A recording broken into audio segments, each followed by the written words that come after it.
faster in my car, falling farther from just what we are. Smoke a cigarette and lie some more. These conversations kill. Falling faster in my car. Time to take her home. Her easy head is contemplated. Time to take her ride and leave today. No conversation. Time to take her home. Her easy head is contemplated. Time to wait too long, to wait too long, to wait too long.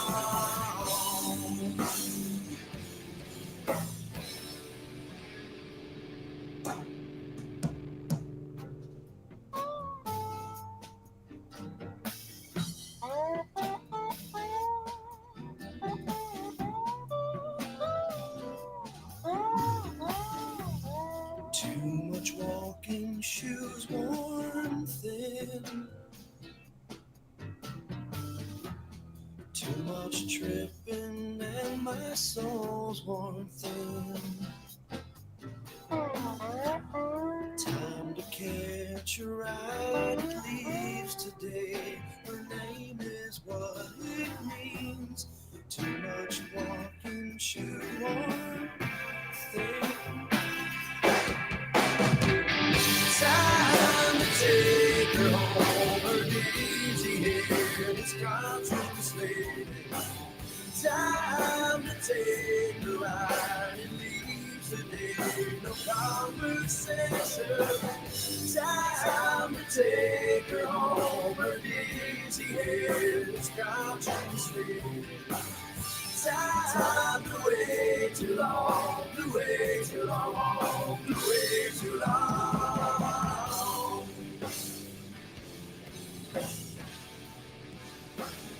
Conversations kill. Conversations kill. Conversations kill.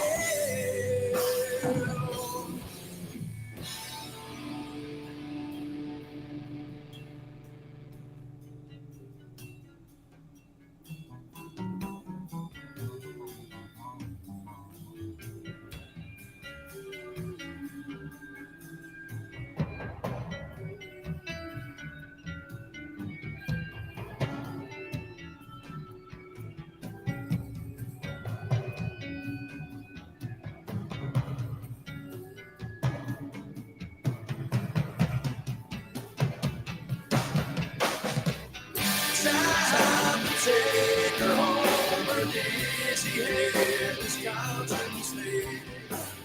Time to take her ride and leave today. No conversation. Time to take her home. Her dizzy head is contemplated. Time to wait too long, to wait too long, to wait too long.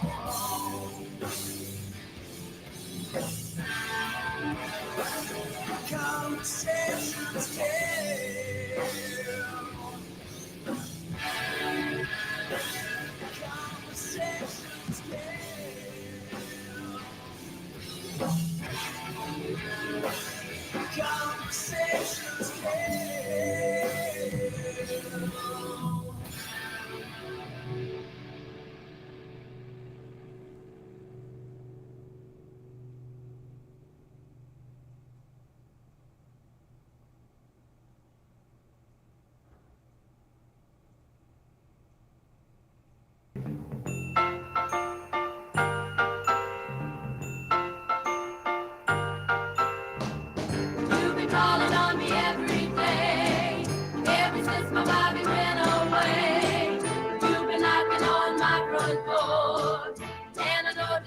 looking for, but even though you really look so fine, and we can have a good time, I'm gonna wait till my Bobby gets home.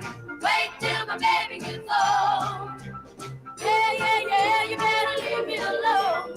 Sure, we need some loving and a kissing and a hugging, but I'm waiting till my Bobby gets home.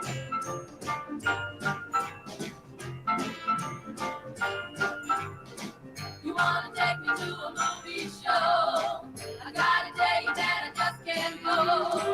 I know Bobby's gonna talk tonight. I wanna tell him everything's alright. So, no, I haven't got a thing to do. And I'm so lonely and blue. I'm gonna wait till my Bobby gets home. Wait till my baby gets home. Yeah, yeah, yeah, you better leave me alone. Sure, need some loving and a kissing and a hugging, but I'm waiting till my Bobby gets home.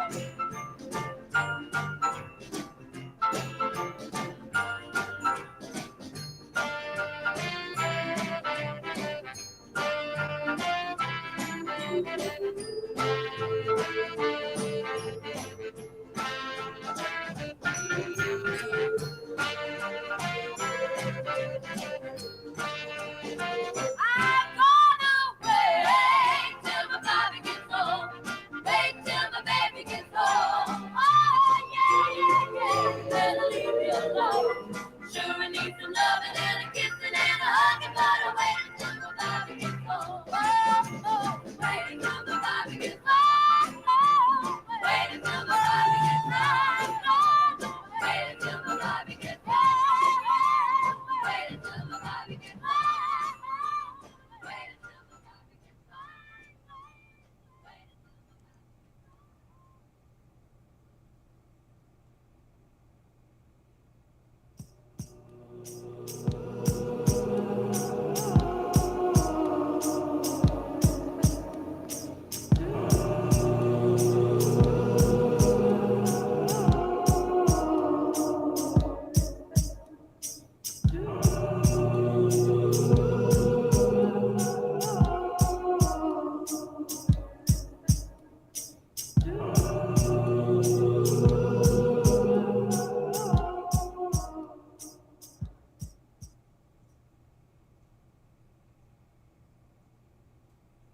Queen of the underground, she's hanging round.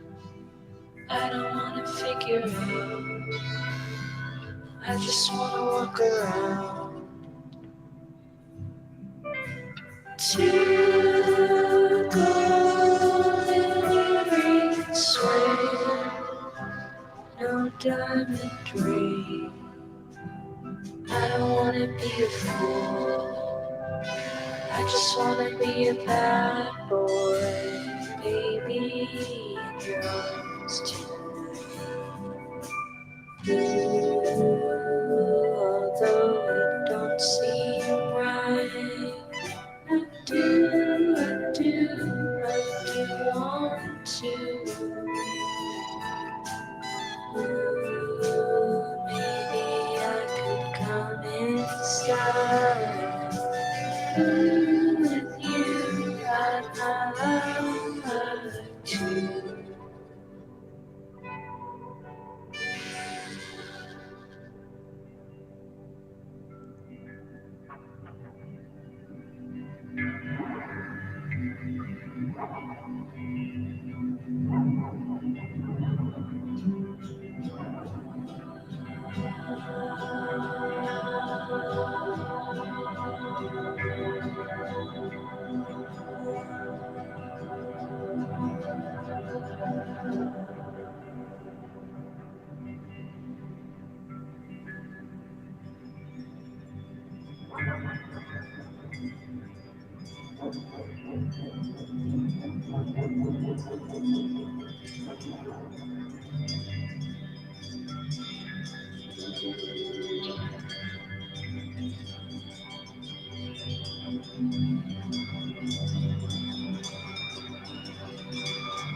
coldest nights I've ever had. Acting out of line with my own belief. This is bittersweet, just like me. I know that you don't like me. I know that I can't be your friend. Bipolar and attractive, spending my whole life in total stress.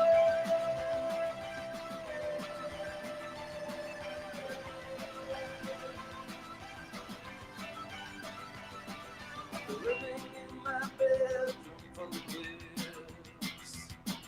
She's listening to records and swallowing pills.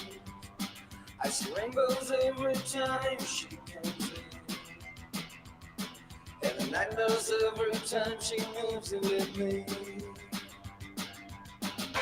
I know that you don't like me.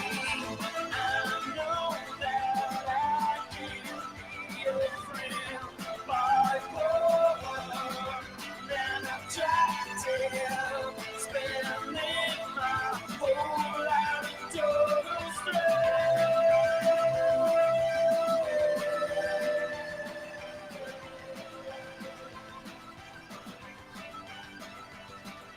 Dancers still do exist.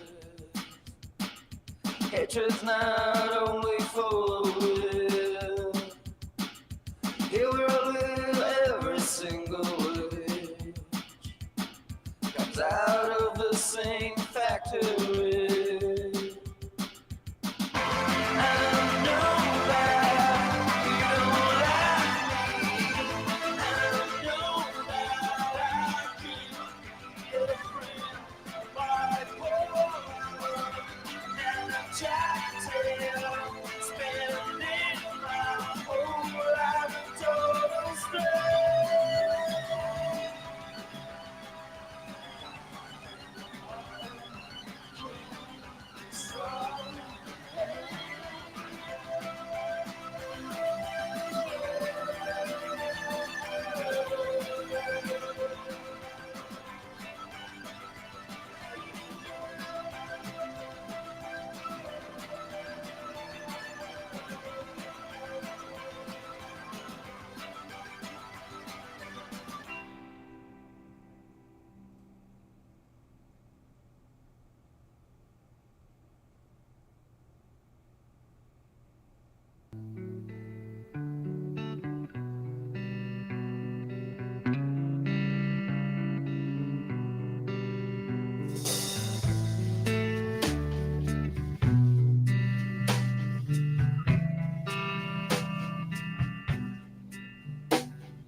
Just on, just on to satellites.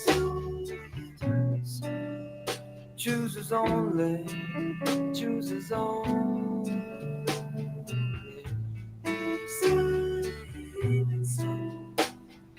Talk it up to me. They're lost and burning. Some angle, the killers on still trying.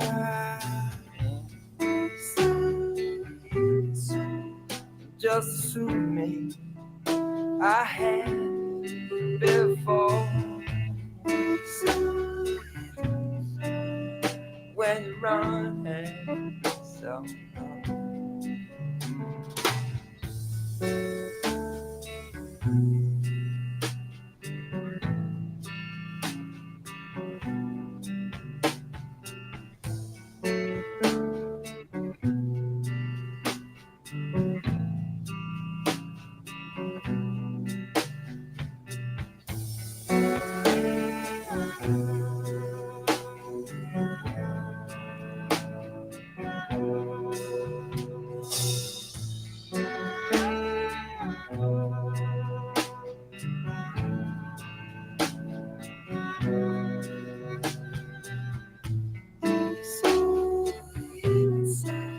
Reason tell just to suit me, back fall.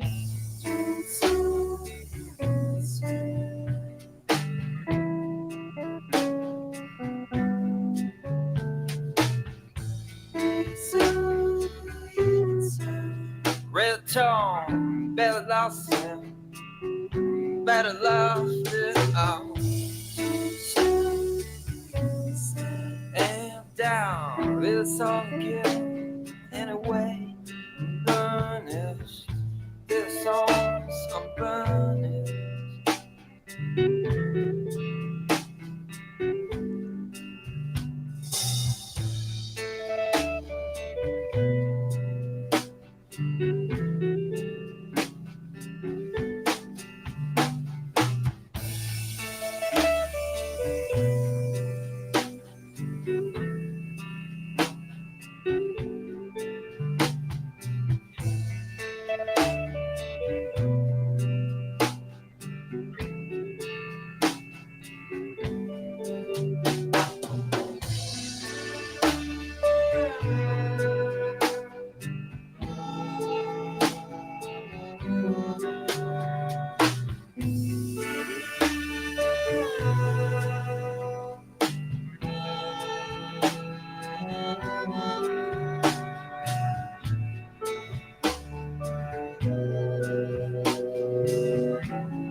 All aboard! Now leaving for Hollywood, California. Wow! I can't believe it! I'm finally on my way to Hollywood! Bright lights, pretty girls, stardom, Hollywood!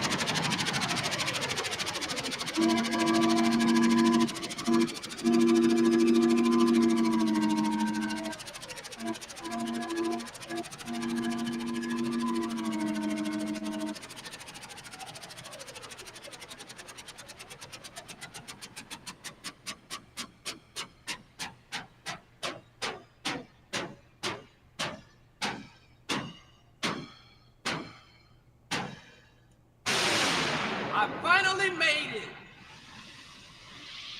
Hey, Hollywood. Hello.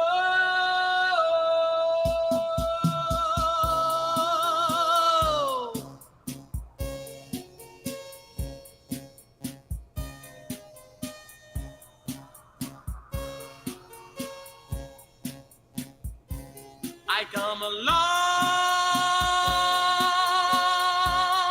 way from the beginning, and you know I paid my dues. Oh yeah, to be a star.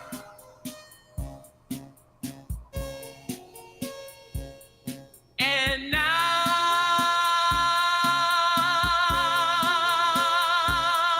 that I made it to Hollywood, I just want to say hello. You know when times got rough, my mother used to say, son, hang in there. You'll be a star one day. 'Cause with God, all things are possible.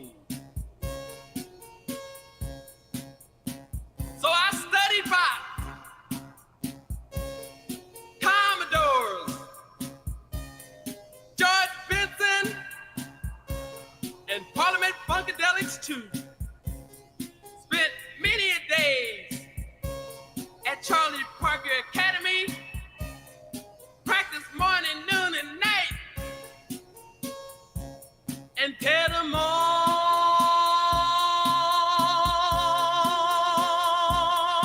the light. Yeah, and now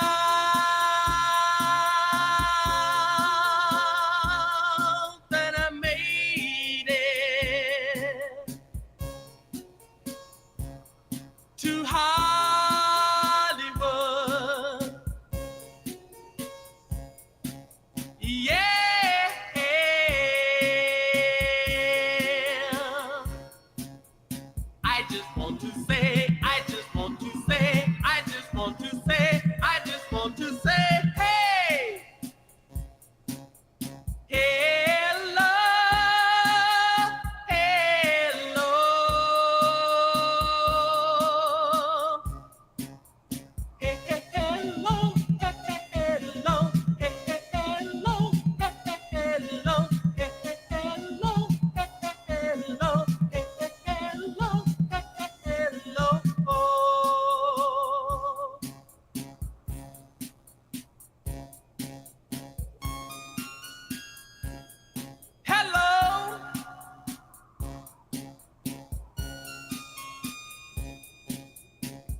I come a long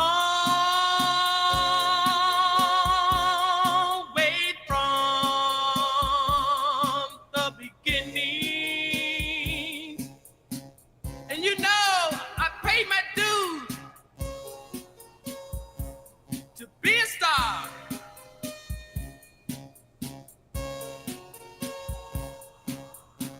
I just want to say, I just want to say, I just want to say, I just want to say, hey, hey,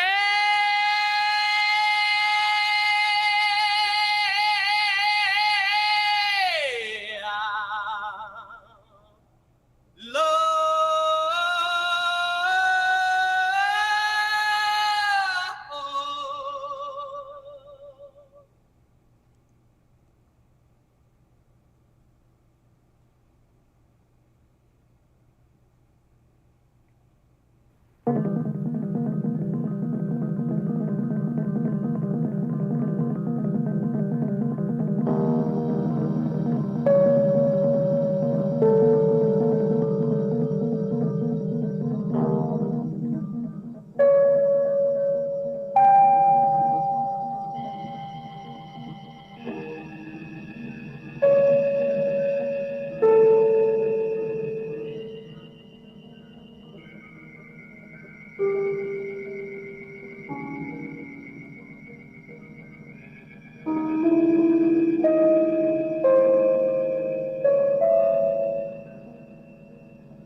What can I do? It's got me beating like an. Why don't you know? You got me moving much too slow. Why can't you see? You got me chasing honeybees. You made me fall, broke me up and to get up. Call me your best boy. Da da da da da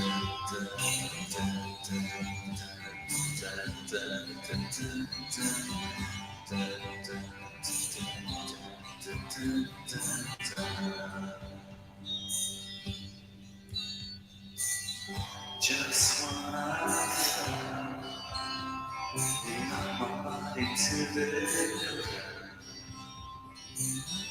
Just what I said, you're tearing up my myriad. Do I still shine after such a long time? You cut me dead, you nailed me down and you kicked my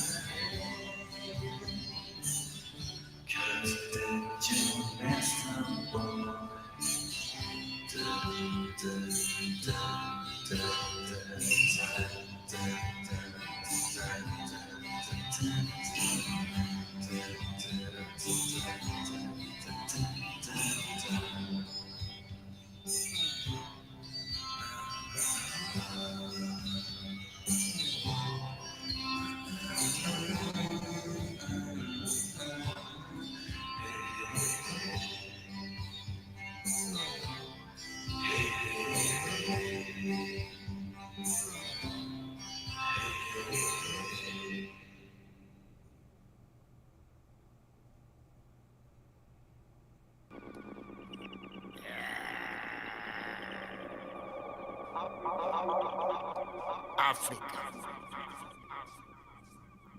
This is Lee Scriptary and Africa Orbit and the Orbs. In Revelation, making dub for the young and the young. Hit me with the music.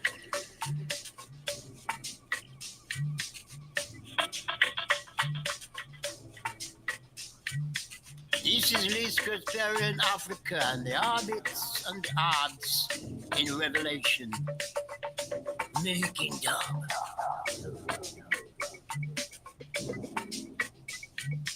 Africa.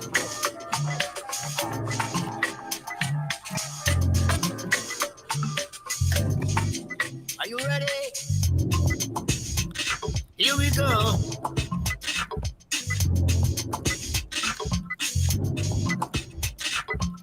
I want to look for the black shadow. Tell about the shadow. You hear the difference between the shadow and the color, the prejudice. I like the shadow. This gets better in the yard.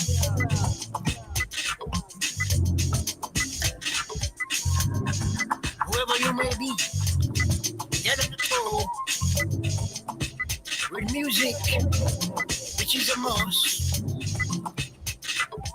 This was there in the Orbs and Orbs. In the drum.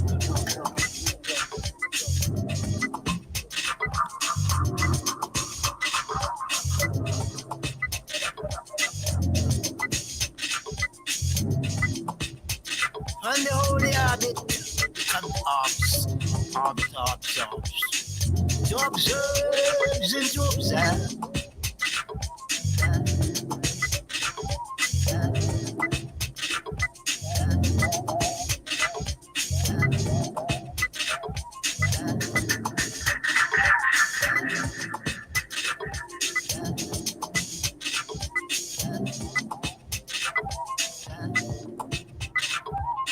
Bird laws, jungle laws, seabed laws. Those are the three laws of Mother laws.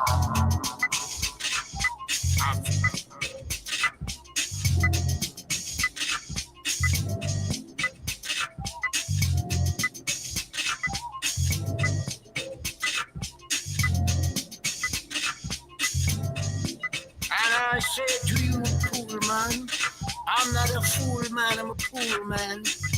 Cool man, you're the flying man. Unleash just barely hard.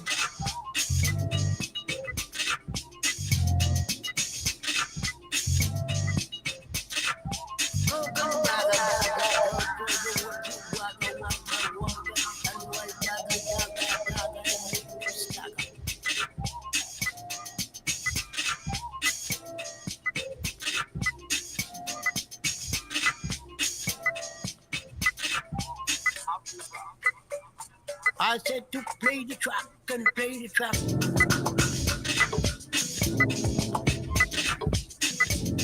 Crazy dog with this Scriptary in the art.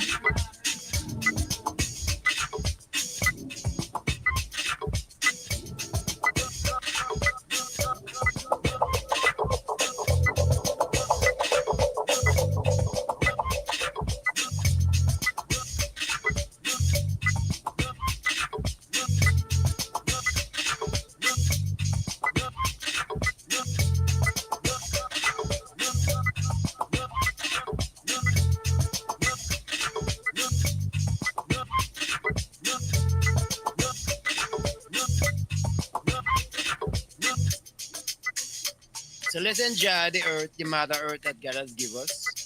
And the earth is the mother. You plant in the mother, and the mother grow your seed.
Every time I look down on this timeless town, whether blue or gray be her skies, whether loud be her cheers,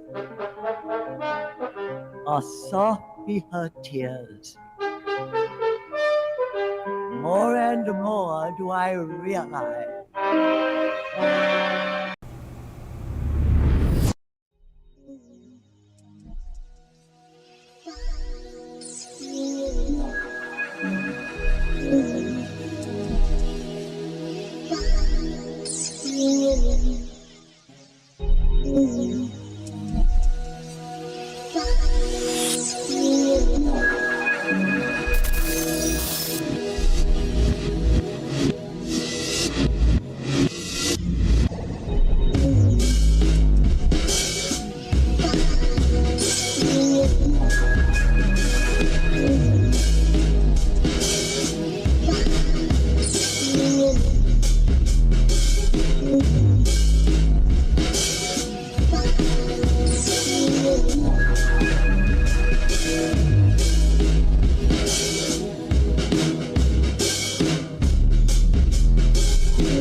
welcome to a very Halloween-y episode. Mallory, Craig.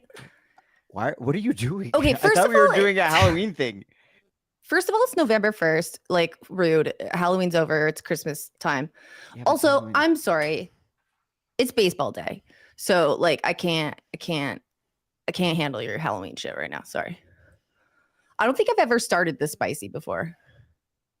No, baseball has really made you Baseball's really you're seeing a different side of me. a mean person. I love you said mean. Me being mean. I can't. I mean, I know. Well, okay. Well, anyway, welcome to Midnight Across America. It's a television show that we do for you. And in fact, you could be part of it. Just dial 712-345-6648. It's one of those things. You can call in and talk to us. And I just moving briskly along. We are doing a little bit later than we normally do because we've been watching the World Series. But it is midnight somewhere. And thank you for being with us. We also have a very special guest with us tonight. So I would like to bring them in on the game. Let's so just we can, do it. Yeah. And that person's name is Timo Ellis. Please welcome to the show, Timo Ellis.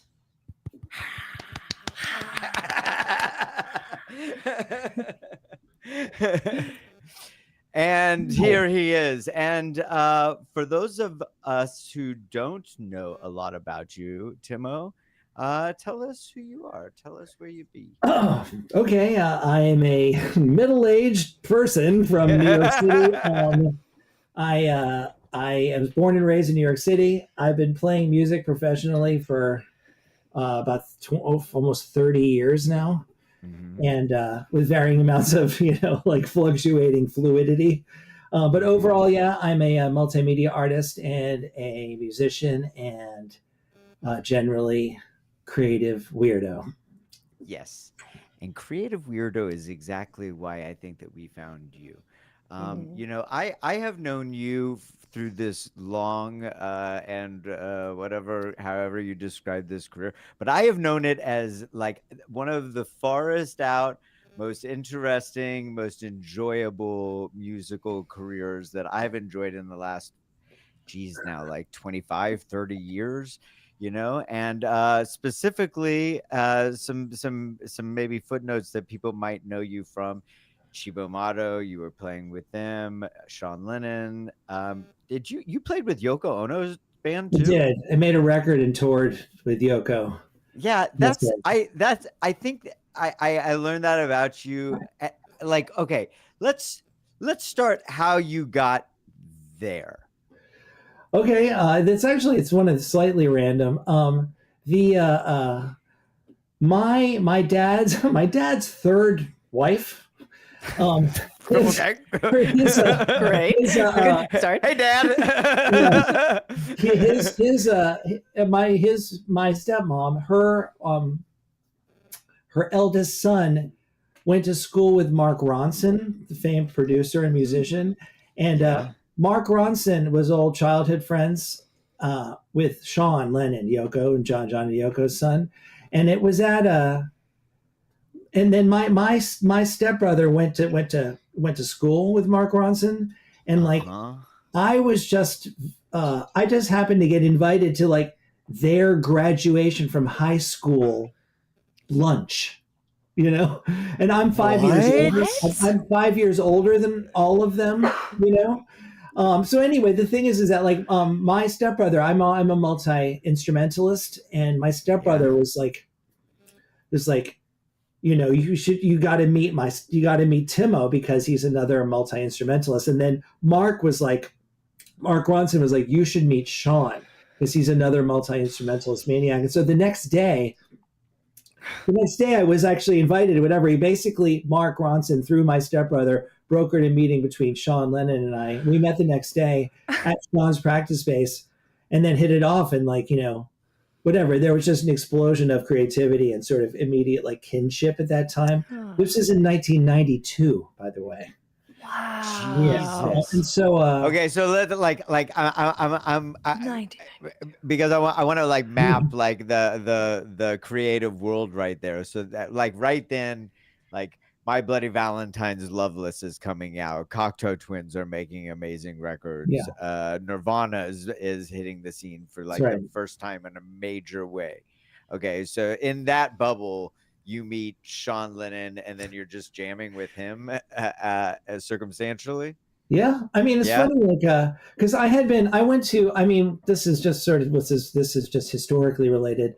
I went to the Evergreen State College in Olympia, Washington, and actually I just had the good fortune to actually have been sort of like landed in college at the beginning of, well, not the beginning, it was a sort of the beginning of the kind of explosion of art and music and creativity that was in Olympia? The Olympia music scene. I mean, what's up, bro? Yeah, exactly. No, I mean, that whole thing. So I had no idea. I had no idea even about any of that when I got there. But that was it was hugely influential on me at every possible level, and it was incredibly amazing. I got to see all those bands and whatever. I had my own college band, blah, blah, blah, blah. Like, in this case, like I had already that's like no wave and punk and garage punk and like kind of minimalist punk and like an art rock and, and the avant-garde and everything. And then, but I met Sean. Sean was like I was 22 and he was like 17. He had not, or maybe, that's right. That's the correct timeline. So he wasn't making records yet? No, nothing. But he was also, I mean, the funny thing was he was like, at that time he was listening to like funk and fusion, But that's kind of where I remember hearing, I always associate early Sean Lennon records with like that Grand Royal stuff. You know what I mean? Yeah. Like Beastie Boys and like What was the keyboardist? You Money Mark was so Oh, yeah. amazing. His records, and Yeah. that '90s funk fusion was This is actually sick. no, it's amazing. Money Mark's incredible. This was like, I Yeah. mean, Sean and I just happened to kind of connect when we had like, I mean, this is just it's funny. It's like I was kind of like I showed up and I was like, let's play less. Let's like not so busy, you know. Even Yeah. though Oh, wow. I love all that music too, but I was just funny. Yeah. On a kind of like sort of philosophical level, I was in a different space. Even though I always loved all that, all the fusion stuff and the fun Yeah, stuff. for sure. But I Yeah. wasn't like trying to do that right then. Yeah. And so, but anyway, he was, we had an incredibly rich and just really just very creative and Sure. fun. Just a connection that we basically cultivated for many years after that. Sure. But so it was that meeting basically that ended up that he invited me. I kind of basically auditioned. So he more or less presented me as a possible candidate for making this record with his mom, and then it was through the record that we ended up making with her that the Yoko's label Warner's got all these people to do a remix album with Thurston Moore and Tricky and Sonic Youth and Ween and the people from the Jesus Lizard and Cibo Matto. And so it was the Yoko connection that we ended up meeting Cibo Matto, because they were asked to do a remix song for the Yoko record. And these guys are cool, and then we got together, and then like that became like that was also like maybe over. I remember that. I remember that record. I think. Yeah, that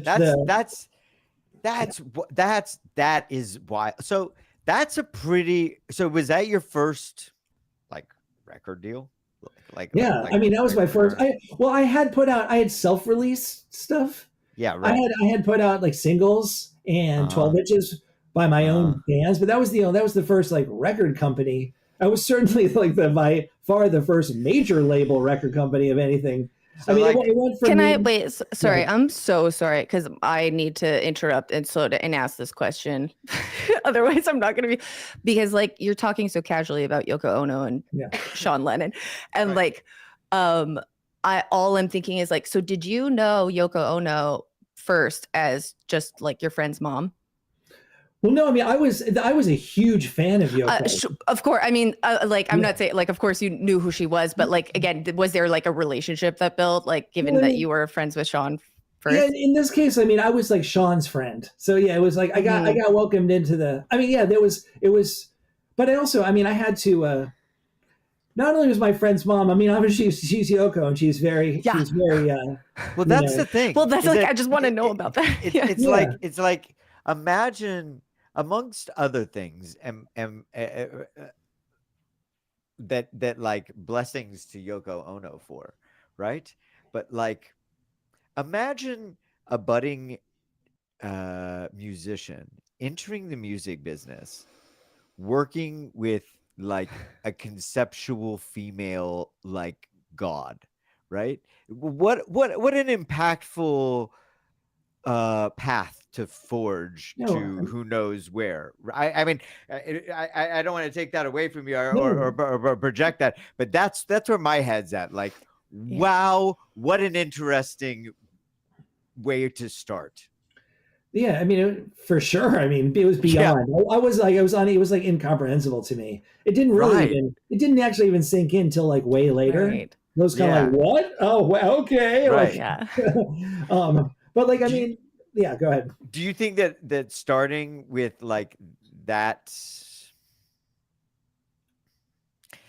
specific type of parameter or lack thereof on making music, do you think that helped you going forward or hindered you? Well, I mean, in this case, like, I mean, the thing is that like, I mean, it's like there's so much that there's so many different dimensions of like the kinds of like what kinds of things kind of like got sort of were being asked of me and that I was being called upon to do as in that case, a 24-year-old person, right. You know, like in terms of like actually having to like like will show up and then like kind of like deliver and actually like be on the level that they kind of needed to be in order to sort of be a viable candidate to actually go into the studio and make all this music with this ensemble that Sean had put together, which is me and another guy named Sam Compliment, who I knew Sam. Yeah.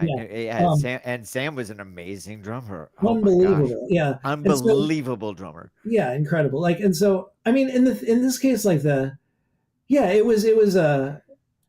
was mind blowing. Whatever, honestly, even like, even just to be able to like, when we even first started just jamming and doing stuff with her, like this is the thing. I mean, obviously there's so much you can get into it, but like the thing aside from all the, I mean, in the sort of shorthand, like it was maybe unsurprising. It was appalling and just really, but not surprising, but really appalling.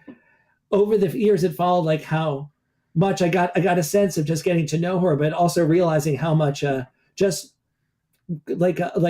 virulent fucking racism and misogyny that like really was just like near relentless in terms of the world's perception and reception of her. Not within within the cultural sort of situation with her label and her friends and family and stuff, of course not.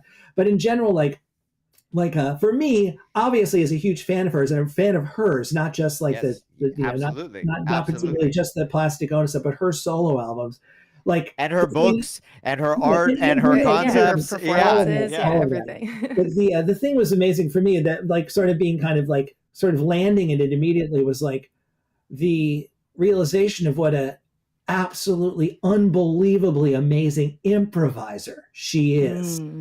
She's her timing. Her sense of timing is impeccable. Like there's not a solitary, she doesn't say anything that she doesn't mean ever. And like, she's also just like, she's got like, it's like I was really struck with the level of someone who's like she's like a master. She's a master. And she's blown my mind. Like she just, that was the incredible thing.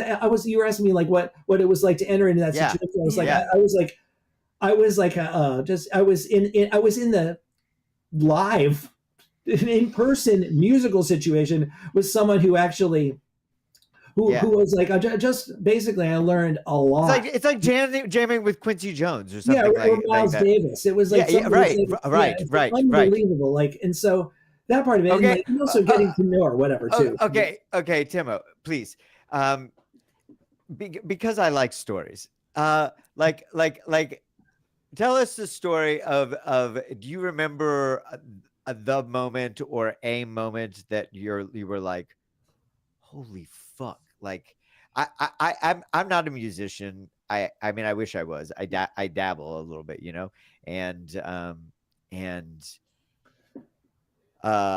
but I have felt that feeling of falling into the groove with a bunch of people, even when it felt off, but like suddenly it all locks in. It is.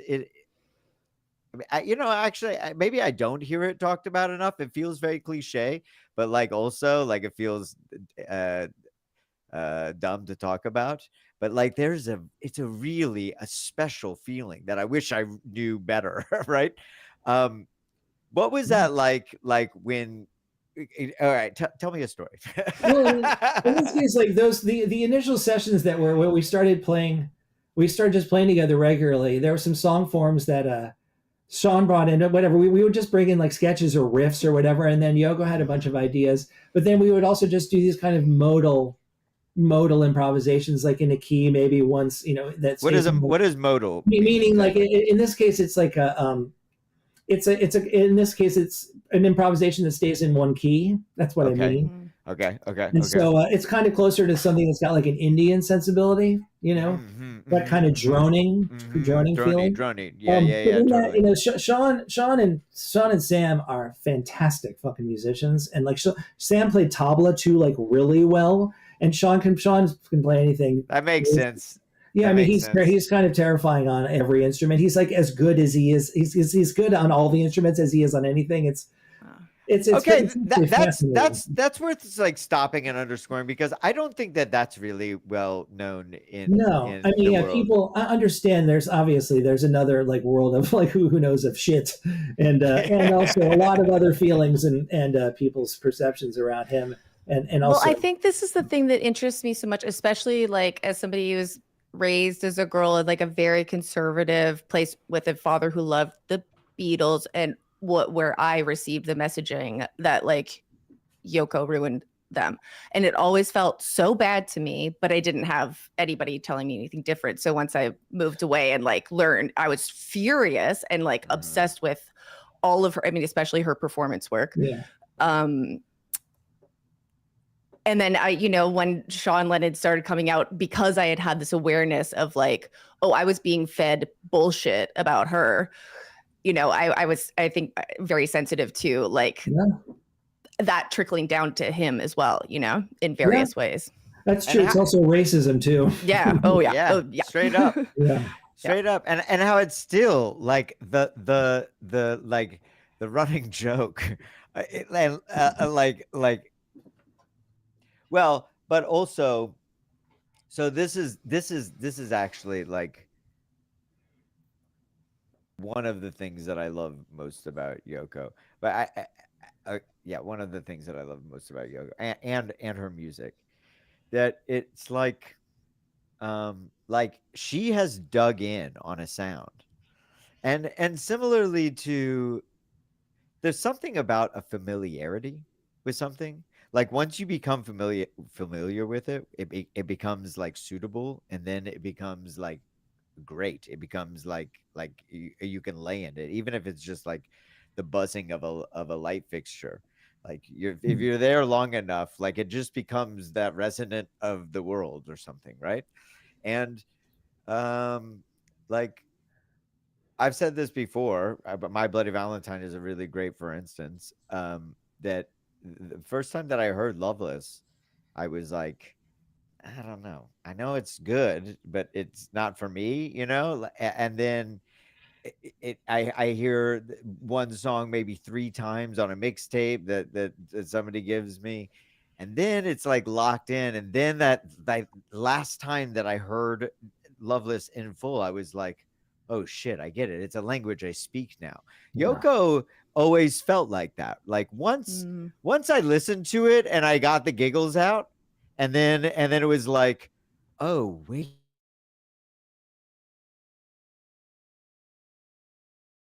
there's an intention, right? Yeah, no, I mean, like, yeah, she's she's completely like deeply exploring her own sensibility, and she's also fearlessly and totally, adventurously declaring her sensibility. Okay. Okay. And so in that respect, like, I mean, honestly, it's also, yeah, that's the thing. It's like, it depends. It's coded for that reason. It's coded with that level of sort of sincerity and humility, but also straight up confrontation. Right. Which, coming from a Japanese woman, and coming from a woman, but coming from a Japanese woman at that time, was enough for people just to try to crucify her or whatever, But in the same, so in this case, like, it's like anything. If you're like listening, if you're not listening, if you're not really primarily influenced by preconceived notions or your own unprocessed whatever, then like you'll actually, like, you might give it a shot. I mean, it's obviously not for everybody, but like at the same time, the people that like, this is the thing I would say. It's like, it's subjectively like anything. It's taste. You can say it's not my thing, but it doesn't suck. And in fact, fuck you. Like, yes. Yes. Yeah. So, yes. Like, I mean, I just like, and like that's it was pretty intense. Like, it was pretty intense. The thing is that to get to know her and actually hear, and just to to get more of a sense for the where it was coming from. Yeah, no, because you can't. I mean, you could hear it in a vacuum, I suppose.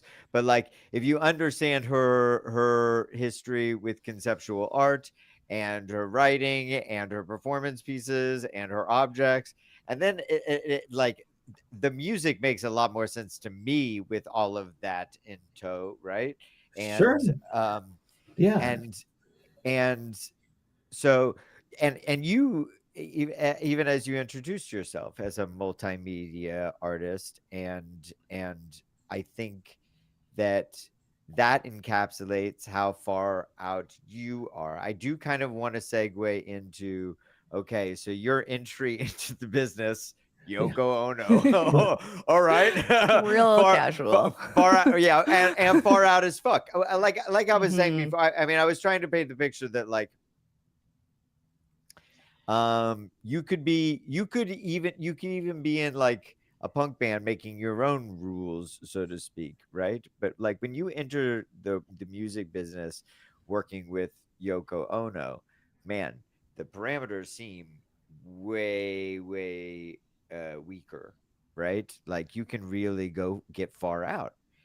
Did Well, you in this feel case, that like, way? yeah, I mean, the overall, the kind of the, in this case, like we're Sean and Sam and I, we're kind of just bringing our own tastes and our own like kind of our own like sense of, you know, like our own interests, musical interests, and things at that time, and then kind of, you know, whatever, just kind of just sort of or you know, like naturally like spontaneously creating stuff that ended up being like the basic tracks for this record that we ended up making with her. But at the same time, like ultimately you would have to, she was the director, you know, she was the artistic, she was the vision person. And so she directed the entire thing, you know, very explicitly, you know, in terms of like, you know, the direction of everything. And also, and she oversaw the production of everything too. So in that respect, like, so also it wasn't like there was some like kind of farther out like performancey sort of more conceptual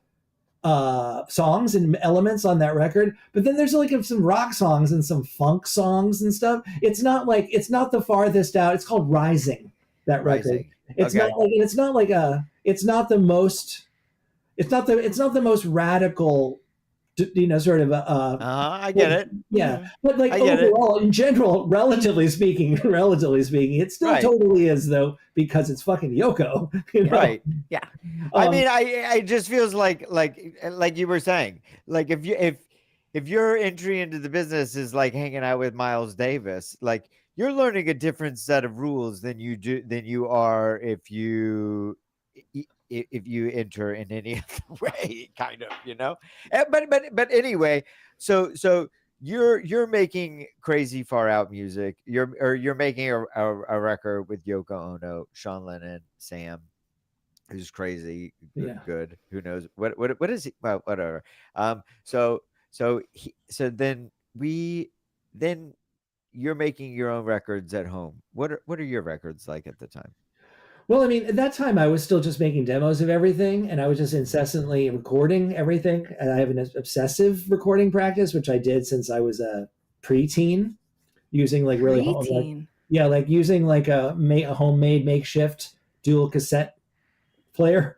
Like this is before the home recording machines were even available at Like all. like the 4-track Tascam 4-track Yeah, no, this before is that. before that. This is years before that. Like this is my I'm just saying, as a preteen, I had like a Hitachi dual cassette deck that was one of the tape dubber things. Yes. You know, like but if you had a microphone input, so if I recorded something, it would record whatever you were singing, you know, singing or playing into the microphone, and then so I could record a guitar and then play the guitar on this track on one of the side of the tape deck, sing, and then the other tape deck would record both tracks, and then you can just keep on switching. And so I was doing that since I was like 12. So by the time I got to all throughout high school and college, in high school I had access to one of those 4-track machines, which was revolutionary and incredible. But by the time I actually started making records, I had tens of thousands of hours of making, like, we're doing recordings with extremely limited, with limits, you know. And so we run with this little line here called punk on the first pass. Like if you're not like figuring it out with super glue and limitations, and then just like what you have from around there, then that's the only way you know how to actually like use anything that you'll ever have, right? Like I don't know, like you have to know what to do before you have a tool to fix it.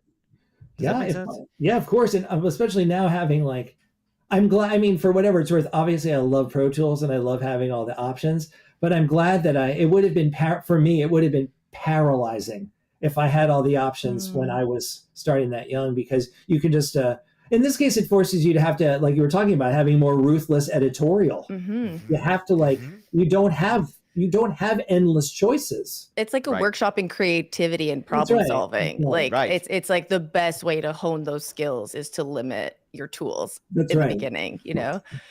Yes. And devise like what you can't do because you have these limitations. And then it's like, okay, well, I need something to fix that. Oh, they've invented that. There's a hammer or whatever, you know. So I'm sorry. So you were making these records at home. I was just in this case, it was like throughout my I started I had played in kind of like I'd done a ton of just 4-track recording and started to writing my own like just song progressions. I hadn't really started singing or writing lyrics or anything like that yet. I started writing original songs when I was in college, when I actually started singing and trying to write songs. I played in my kind of progressive sludge band in college, which was called Nubbin. Progressive sludge. That's a great name. Yeah, it's like Nubbin. And honestly, the thing is that like that was my first band. That was my first actual band of original music. That was the first actual record I put out. Personally, I think it holds up. It actually doesn't suck. It's like I'm not ashamed of it. I'm not surprised. No, I mean progressive sludge. Like Mallory. Yes. Thought experiment here. When I say progressive sludge, where do you feel it? Deep in my belly. Yeah, right. It does. It goes right in the belly. Yeah. Yeah, sludge comes from. I think we just figured something out. The sludge comes from the belly. It doesn't come. It's not from here. No, absolutely no. Sludge cannot live up here. Yeah. Okay, so you're making these records at home in high school, and then you meet up with Yoko Ono, and then you finish working with Yoko Ono, and then what? Well, yeah, in this case, like so, this was the Yoko rehearsals and tours, which led into. We ended up connecting with Cibo Matto, and Sean and I ended up becoming the rhythm section for Cibo Matto, which is a whole nother unbelievably amazing experience because they also had a major label record deal, and we got to they were on Grand Royal, right? No, they were on Warner's too. They were on Warner's. Oh yeah, they were. Yeah, right. And then Great that records. kind of morphed into the Sean Lennon tour. So it was Yoko, Cibo Matto, then the Sean Lennon thing. So this was the second half of the 90s there. And so it was during that time that I actually started to get it together, when I was like, I think I'm actually going to try to put together, so start like developing something that would eventually culminate in being my first ever official release or whatever. And also in 2000 is when I met someone who had Pro Tools. And so I spent, and this is someone who's a dear friend of mine who I also still work with today. His name's Ron Schaefer. He's an old Sigma Sound Philly engineer, R&B guy, amazing, whatever, incredibly amazing. But he had just gotten Pro Tools. He was more technically savvy generally than I was because he'd been an engineer for years already at that point. But like I spent a year just watching him. I just spent a year watching him, like with the computers, because I didn't even own a computer or whatever. I was like, it's still a little daunting for me, all that stuff. So. But yeah, it basically I learned how to use Pro Tools via making this 4-song EP that he and I worked on for an entire year, which the production on that sounds as good as anything you'd hear now. I mean, it has it sounds like something people worked on for an entire year because it sounds fucking amazing. Right. So that was my first record. It was called The Enchanted Forest of Timo Ellis, and on the others. I think I've heard that. I think I've heard that record. Yeah, maybe. I probably gave it to you. Yeah. And that's okay. So I didn't realize that it was so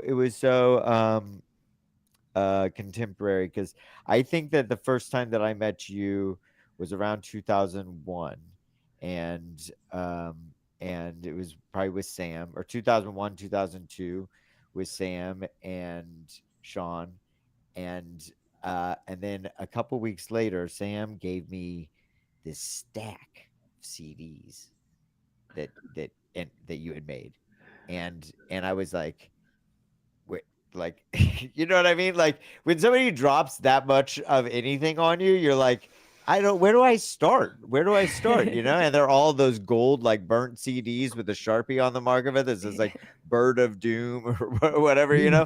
And, and I'm telling you, I put in like every time I put in a new record, what was I listening to at the time? So this is like 2002. I'm probably listening to, I don't know. I think I was listening to a lot of Tom Waits at the time, honestly.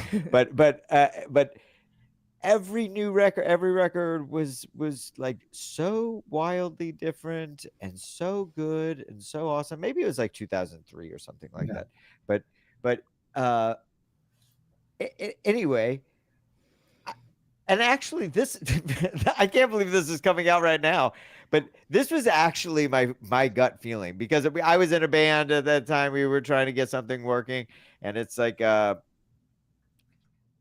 gives you the right to have so many ideas? I used to think about that on Sonic Youth records. Like oh, how do you fit like 20 amazing riffs into one fucking track, you know? And I can't even figure out one that I want to glue myself to.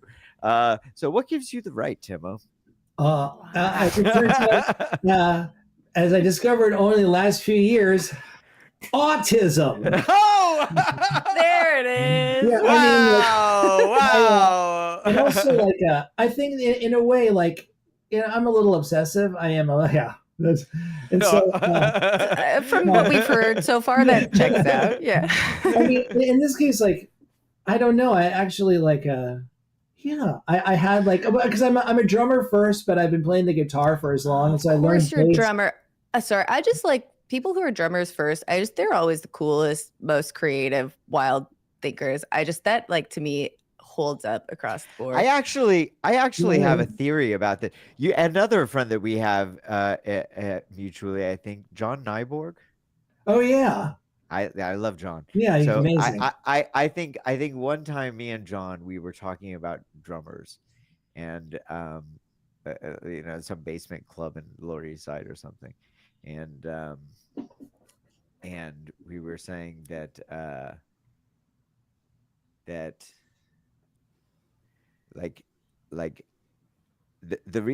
while everybody is like packing, like they get done and they like put their pedal board away, they put up their guitar, and then they're like, "What's up, bro?" Smoking cigarettes and drinking and having a good time. And the drummer's unscrewing cymbals, putting it in the cases, and then getting that shit in the van so it doesn't get fucking stolen. And we were like, why do they seem to never like actually really mind? And then we were like, oh yeah, because they got the beat. Everybody needs them. They don't need anybody else. They got the beat. When you got the beat, you don't need anything else. That's true. And they also, I mean, to be fair, they probably would have liked some help, though.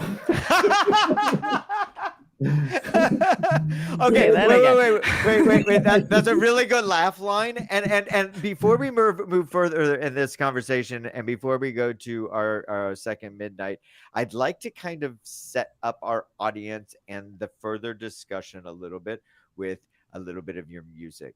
So great. Let's do, how do you feel about doing a Netherlands track? I had this whole scheme for like this whole order that I wanted to. Okay, let's do it. Which one? It's my La Mira Lucia. It's like La Mira. Chris, can you set that up? It's a video. It's a song from my recent my recent solo from a few months ago solo EP called Delirial. Okay. Chris, I like that. Let me know when we're all set up. Delirial. Oh, hell yeah. All right. Chris, Timo, take us in again. All right. So I made this video. It's made from fucking stock footage. And I'm playing everything on it. And This is like it's partially got a thesis, kind of the thesis of genre fluidity a little bit, which will become plainly evident once you hear it. So yeah, I made the whole thing.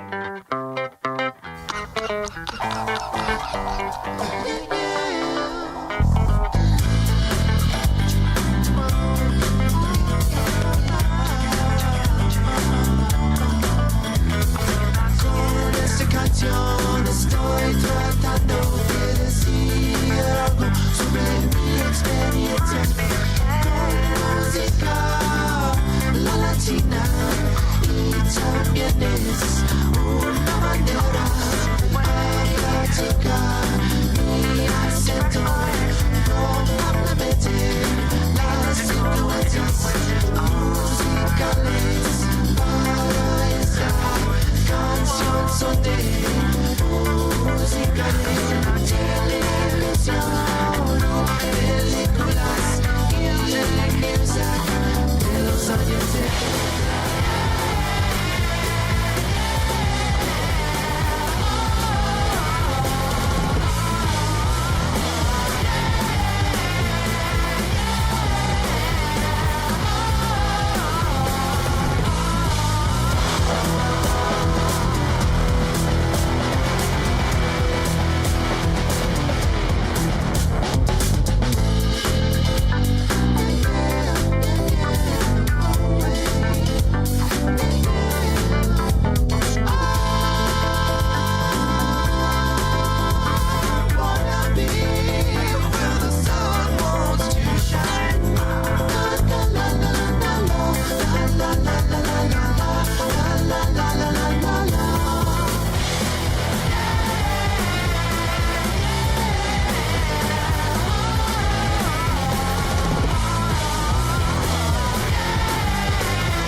Okay, Chris, make it better. So yeah, there you go. There you have it. Chris.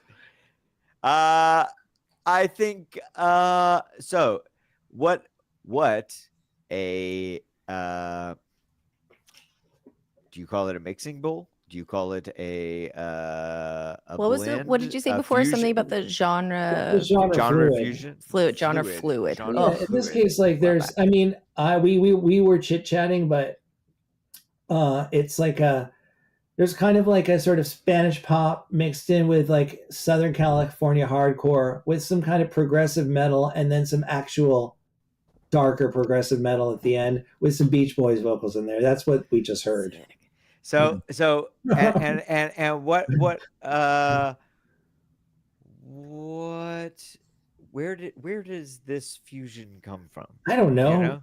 I just like is it I don't a know. It's like groove?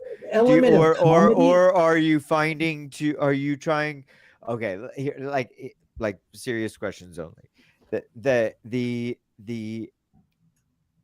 for instance, when I first discovered like Aphex Twin, right? It felt like they were intentionally linking different sounds that shouldn't go together, and then they found this groove within them, right? And then these mashup things that used to happen, like Wu-Tang and the Beatles or something like that, right? Yeah. Like what is it that you like? Are you looking for two opposing forces, or do they just like get plucked out of thin air for you, and you're just meshing these styles together for no good reason? Kinda. It's closer to that. I mean, it's definitely. I don't. There's not some like really like it became like I think the central, the sort of guiding, or in part the guiding sensibility that I have is that like not feeling necessarily hamstrung by the need to necessarily have tonal consistency between things, and like there's no rules.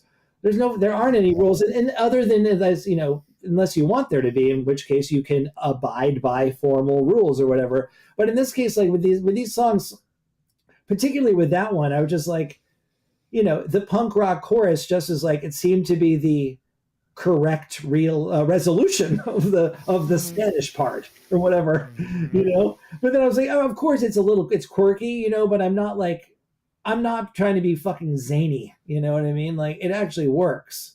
It's not like in quotes, and so, but in that case, to answer your question, it's mostly I'm just making it all up. I'm just fucking having fun. I'm just fucking around, whatever, So I'm just not. Is it fucking? You're just fucking around? Yeah, no, I mean, well, once I establish some kind of like once something has starts to take shape, then I can actually go like, oh, I can refine this more seriously, and I can actually render this in a way that actually is like where it doesn't seem like haphazard. It's not seat of the pants. I mean, I am insanely meticulous. I am insanely meticulous. And so then I start to actually develop and build it into something in this crazy fucking like, super three-dimensional fucking painting, which started off and just like, oh, these are kind of maybe clever to me. I don't know. For those of you at home, you realize now that Timo speaks my language. Except the difference is, Timo, I am just about always right by the seat of my pants. Yeah. And in fact, as we're talking, we're running right up against our next midnight, which would be in the Central Time Zone, I believe. So all of you over there in Chicago and whatever, and it's midnight. What's on your mind? Wait, are those like...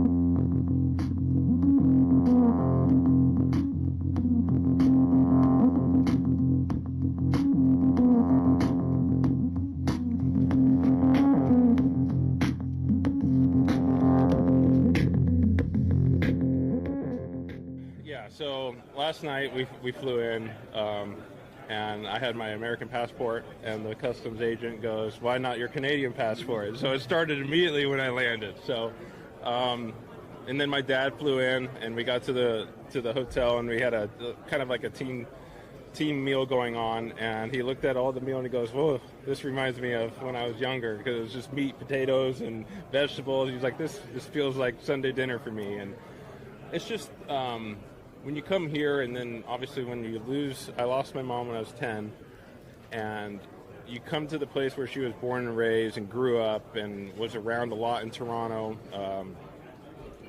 You just feel a little closer to her, and I think that's why coming back here is so special for me.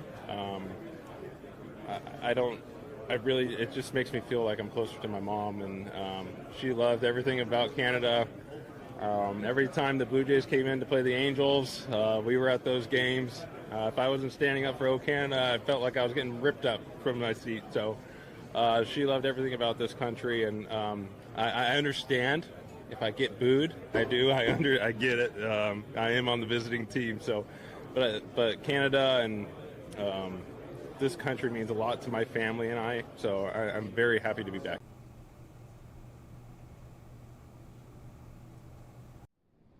We were born in Canada. We spoke English. On the streets, we weren't welcome, but on the field, we were the Asahi, Vancouver's champions. Everyone cheered for us. Our people had a voice. Then Canada declared war on Japan. They took us from our homes, called us enemies, forced us into camps. But we brought the game with us. Baseball helped get us through the internment.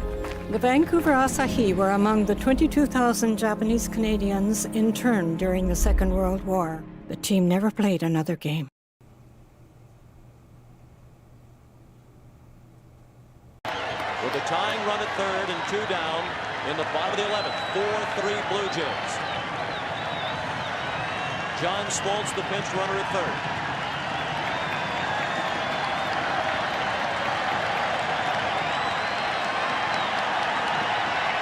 Timlin. Nixon bunts. Timlin on it. Throws to first. For the first time in history, the World Championship banner will fly north of the border. The Toronto Blue Jays are baseball's best in 1992.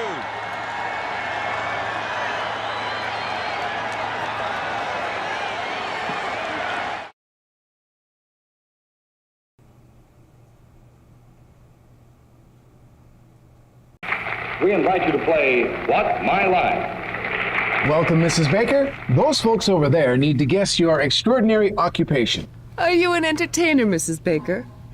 Yes. Do people come to watch you, perform? Yes. Do you travel for work? Yes, I do. Do you ever wear a special type of costume? Yes. Is your job, physical? Yes, indeed. Are you a member of a team? Yes. Are you a professional baseball player? Yes, I am. Created during the Second World War, the All-American Girls Professional Baseball League included 68 Canadians. One of its brightest stars was my mother, Saskatchewan's Mary Bonnie Baker, a pioneer for women in sports.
Oh, hi. Welcome back to Midnight Across America, where it's midnight somewhere.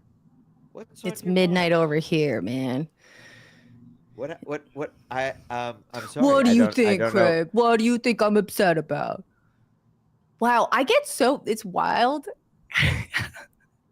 I'm like shocking myself. The like Baseball sass and Mallory, attitude. Baseball Mallory has Mallory. really been quite the curveball, actually. Thanks. Ya bum.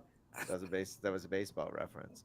Well, you know what, Mallory? I understand that the Toronto Blue Jays lost, and as I think it's pretty safe to say that I'm a representative for the city of Los Angeles. Yeah. And we say that it is pretty sick to be winners of the World Series, but also we're very sorry that it can't be shared with you. So on this That night, is so nice of you're you to welcome. say. And I And hear so many fun fireworks out there. They're very excited about it. But I actually do want to have what a gift, a delight it's been for me to watch baseball with you, Craig. So thank you for like getting me means into a it. And lot. also like it's really true to my heart where I am very genuinely happy for you. I just kind of like don't want to, you know, Americans are bad winners and losers in general. So that's what, but I don't have to deal with that with you because that was so nice. You were so nice. So I'm fine. That's good. Also, like it was epic. It was an epic series. Yes, it was it an epic was. series. It was. It was.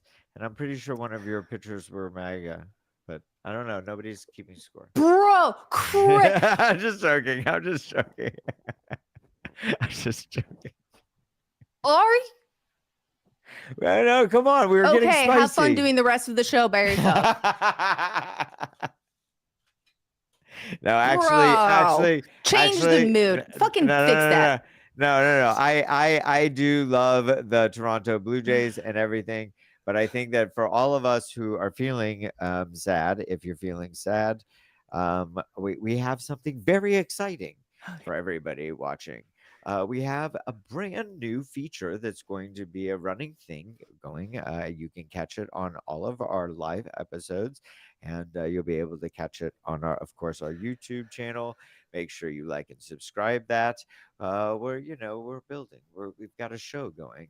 You like us, share the news or something, and you'll want to be there. And so tonight is the very premiere episode by a little animated cartoon by one of our collaborators here, Brody Rush. And so I'm very happy to present Food People. Here, kitty, kitty, kitty. Over here, kitty. Kitty, pay attention. Over here.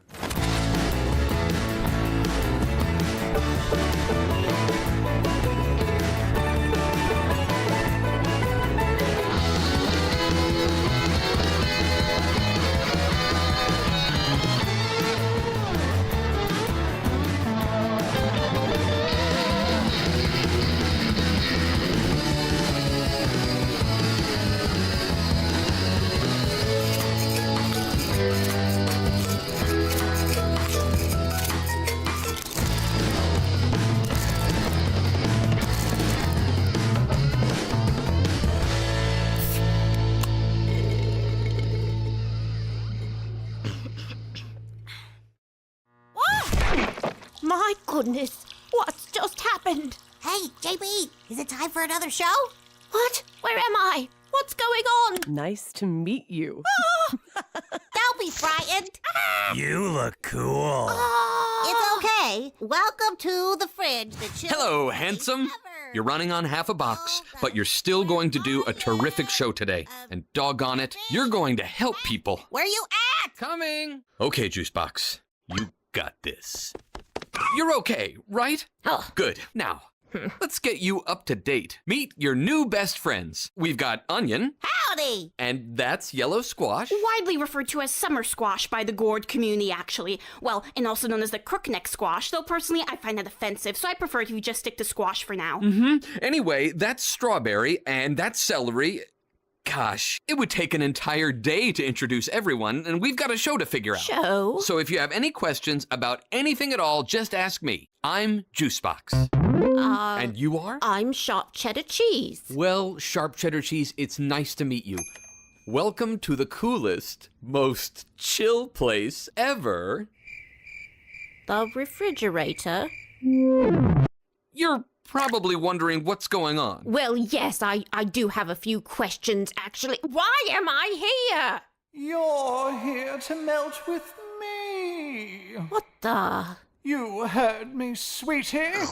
You look meltable. Oh, what kind of a fridge is this? Please, just try to relax and let me explain. That's Butterstick, by the way. Hey. Oh, about that. The block I was sliced from says that I'm not allowed to talk to Butters. Huh? Because everyone knows that Butters are lazy. What did you just say? Listen, I don't know what kind of snooty artisan block you got chopped from, but around here, we don't speak ill of other food types. I will kick you straight to the curb, my friend. What the? Darling, you must know that we are the same, you and I. Sure, we may have had different upbringings, but we all got squeezed from the same teat, if you know what I mean. It's true. We're all made of the same stuff. Depends on how technical you want to get. I mean, you three especially because you're dairy, but yeah, we're all basically made of the same common particles. You know what I mean, dear. We're family. Let's just keep it cool. We don't want any premature meltdowns, do we? I guess not. It's pretty simple, really. Just treat everyone with the same respect and things will be A-okay. It's not artichoke heart surgery. We deal with a lot of new people around here. You see, when new foods arrive in the fridge, that usually means there's gonna be a show. A show? What kind of show? It's a cooking show. It's a cooking show. Hang on then. You mean I get to be on the telly? Yeah, most of us get on TV at some point. That's the goal anyway, to be part of a bigger recipe, or to become famous and build awareness for your food type. Whatever makes you happy is... Strawberry wants to be a YouTube star. Well, my cousin is a YouTube starfruit, so my family's always had pretty high expectations of me. Oh, wow. Well, the only thing better than being enjoyed by a human being is to have it happen on camera for the whole world to see. Oh, my greatest goal in life is to have a human child take a selfie with me. I think I Is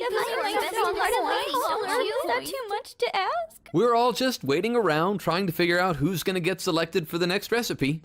In the meantime, everyone takes care of each other so we can look our best when we're finally chosen. And taste our best, too. Yeah! We can all have longer, happier shelf lives if we work together. Whether you're freshly picked or jarred and pickled, you can still hang out with all the fruits, vegetables, herbs, oils, vinegars, grains, meats, condiments, and dairy in the kitchen. Somewhere out there is a perfect dish each and every one of us can be a part of. But not all together. Right, not all together.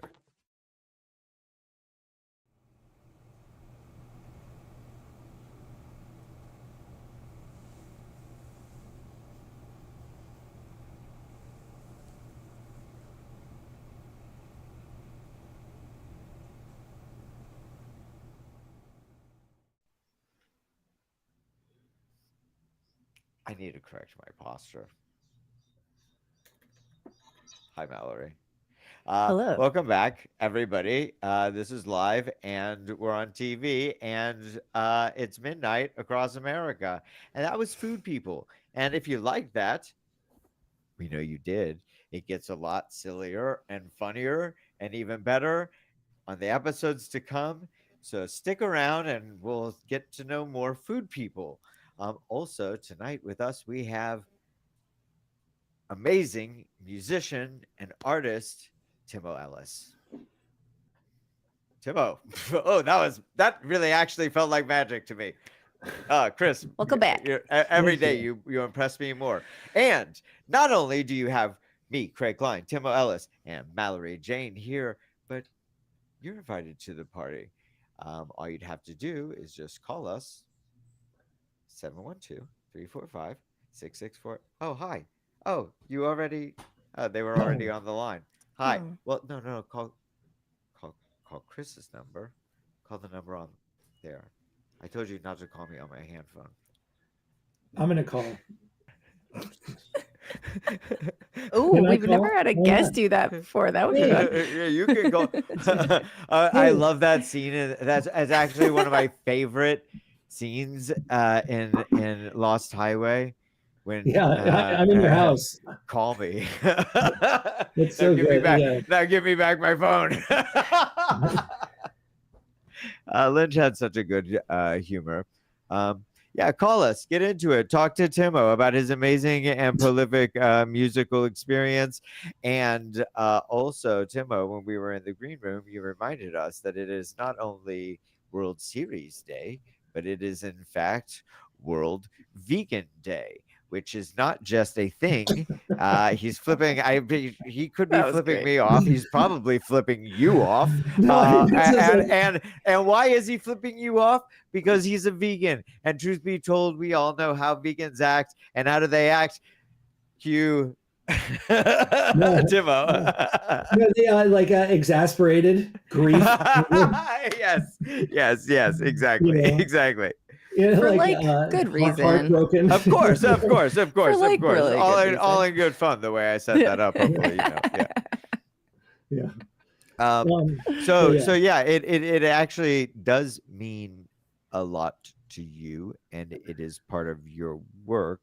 And as we were talking about before, not only are you making the videos, not only are you making amazing and sick and massive tracks with thick ass guitar sound, which hopefully we get into a little bit later as well for all of the guitar people out there, but also you are a fuck you motherfucker radical, stick it right to their face with all of your shit. Fuck you.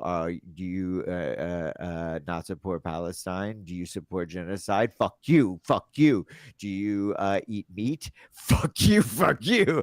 And so let's get into it on this day, the holiday. I'm sorry? The burden of politeness. Not feeling it. And actually, not necessarily, not in every situation, especially of course, it's like there's something to be said, obviously, for not being, hostile or, unprovoked, just being attacking people or, criticizing them or whatever. There's something to be said about trying to to sort of win people over with not only your actions, but also with your, your vibe, so to speak. At the same time, especially when it comes to I don't have any patience for anybody that still advocates. I really don't have any patience for people that advocate uncritically for the U.S., let alone what the U.S. is doing in fucking Israel, which is among the worst things that human beings have ever done to other human beings. And it's happening at scale, and it's fucking absolutely abominable, and it makes me want to fucking, and the politeness, the activity of this fucking dumbass politeness is a part of how we got here. It's disgusting. Mm-hmm. It's also not necessary.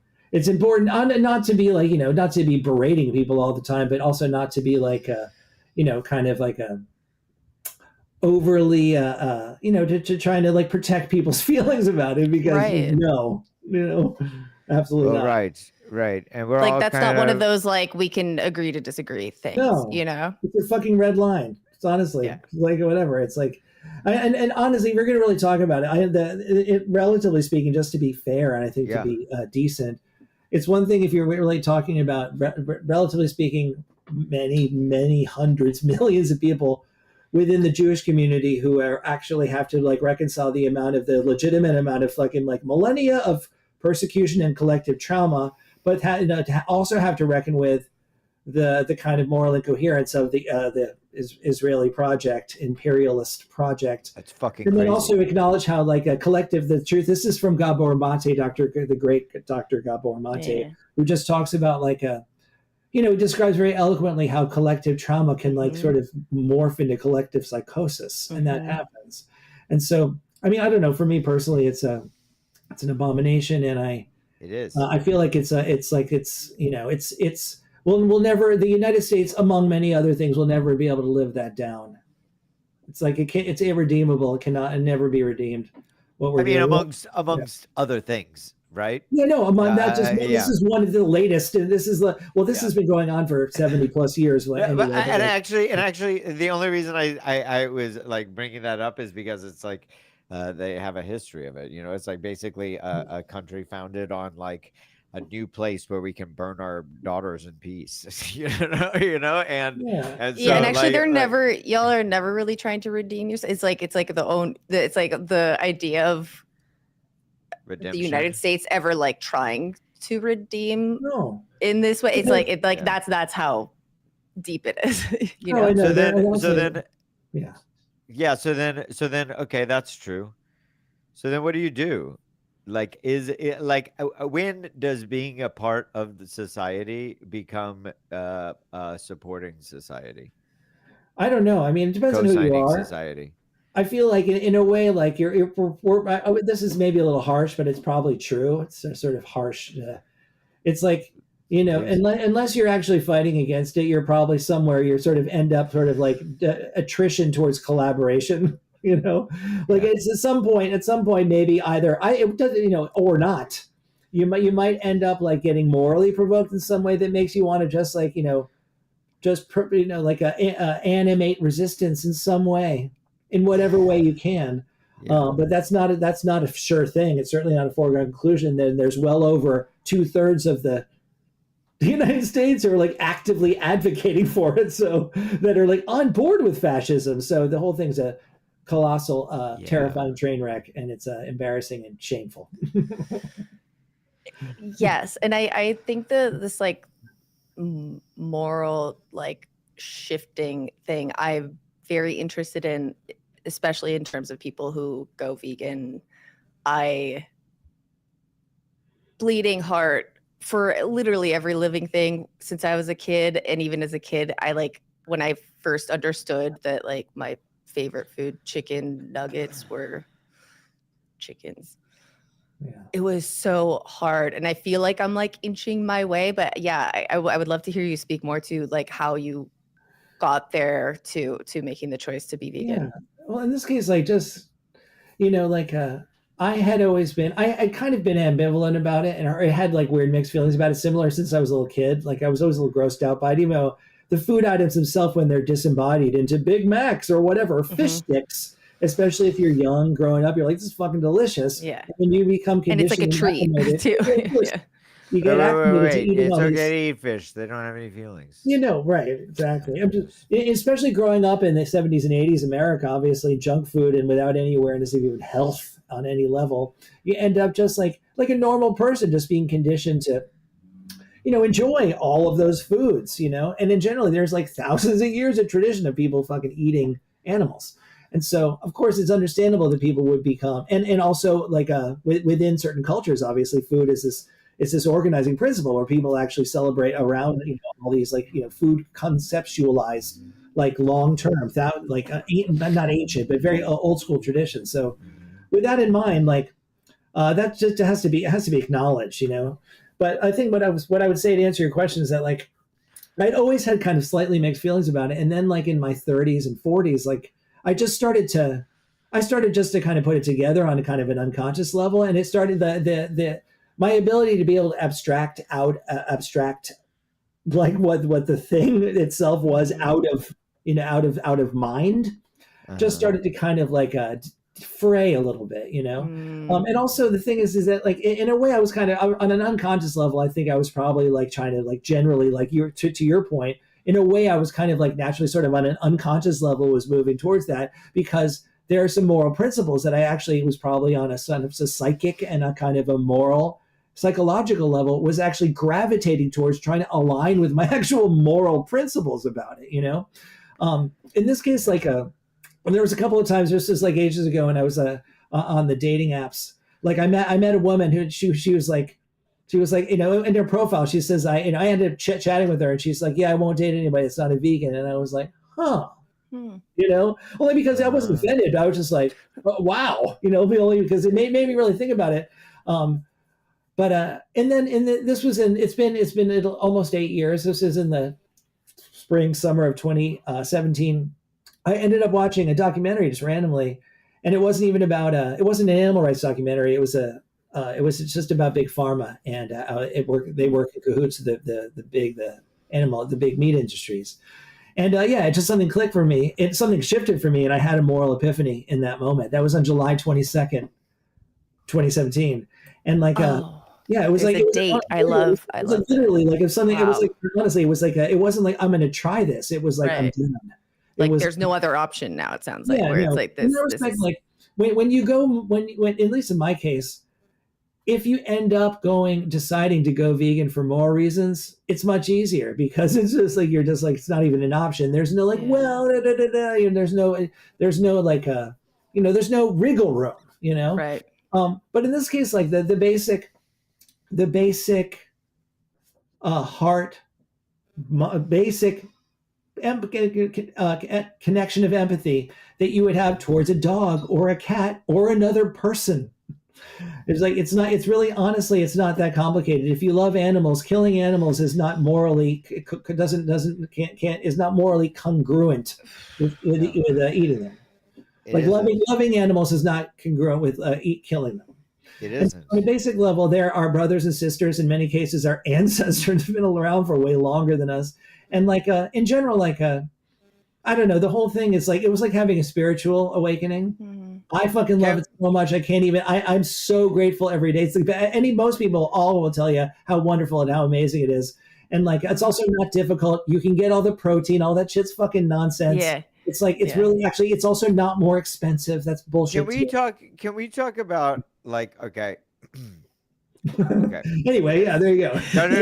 No. I want to talk about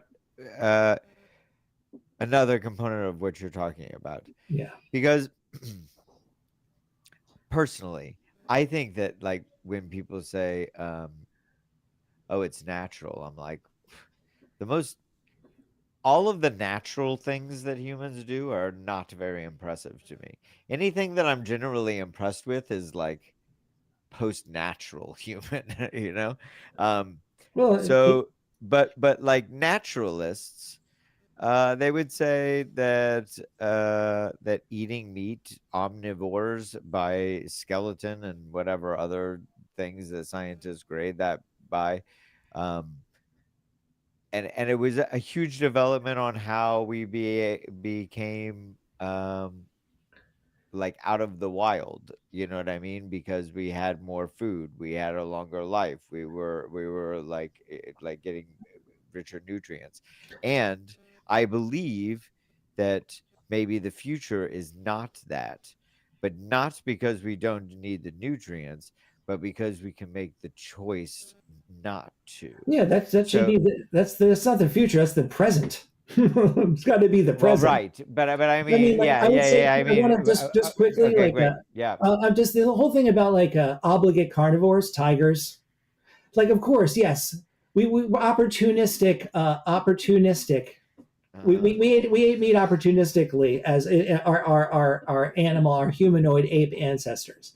So the truth is that it doesn't while tens of thousands of years ago, hundreds of thousands of years ago, in terms of the advent of cooking, even in human culture, the truth is that it's irrelevant. It doesn't fucking matter. You can. It's first of all, there's a lot of things that people do that are natural or traditional that are fucking abominable, and this is one of them. Just because something is natural it's not a blanket moral justification for it. There's a lot of examples that you can come up with that, or just immediately renders that a ludicrous. Well, I have heard people. Okay, please forgive me, God, but sometimes I listen to people talk about things that they don't necessarily know about, and sometimes they say stuff that makes sense, like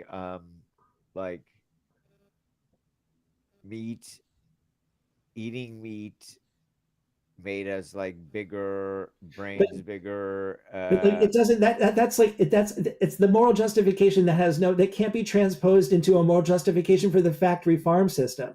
It doesn't matter at all. It doesn't. It has zero okay. moral relevance whatsoever. And it's like, even if that's true, it's not currently. It's like, okay, cool. Praise for that time of evolution for us. Great. Also, that's also just to bear in mind, none of these people, anybody that, like, the idea that it's natural, it's like these people are the people that are going and buying it at the fucking supermarket. If you're going to kill a chicken or a cow by yourself, first of all, like, there's a huge record of data that suggests that the people that work in slaughterhouse cultures are traumatized by it. Now, it's another thing, obviously, for people on farms, obviously, and there's a much longer tradition of animal husbandry and stuff, where people end up acclimating to the murder of the killing of animals.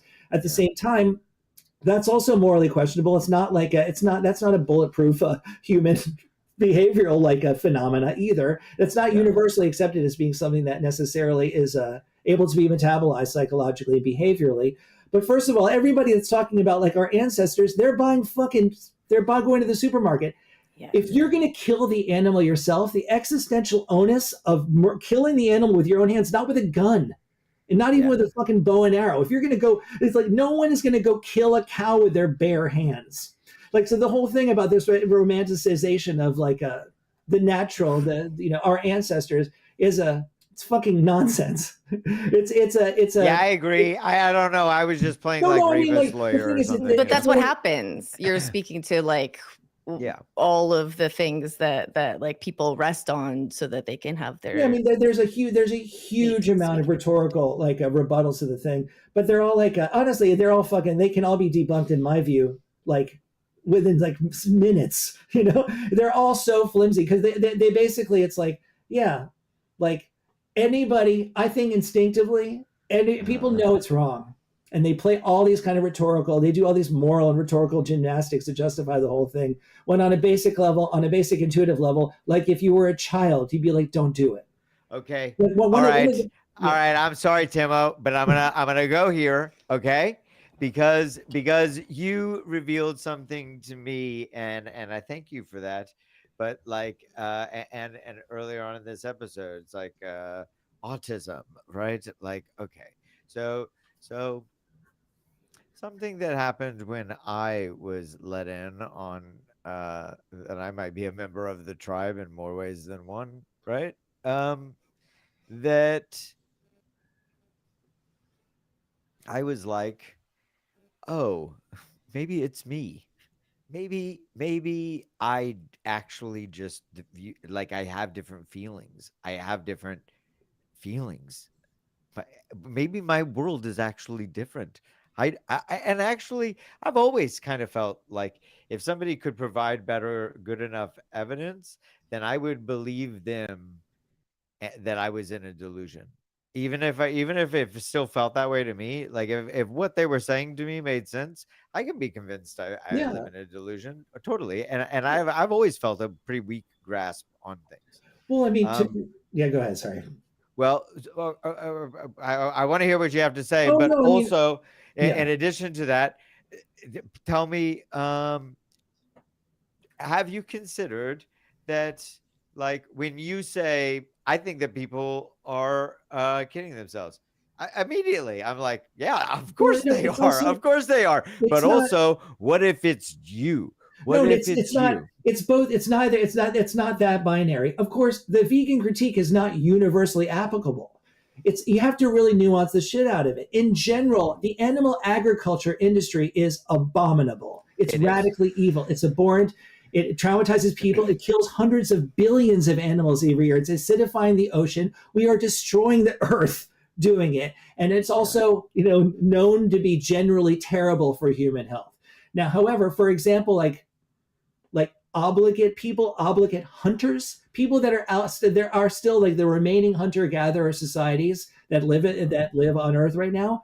This vegan critique is not aimed at them. Mm-hmm. It's not meant as this ultra universalizing, just oversimplifying, moralizing critique. Holier than thou. It's not that. It's basic. If you learn anything about it at all, you would have to be like, you would want to reduce or eliminate the industry and also one's material participation of it to the degree to which you can over time.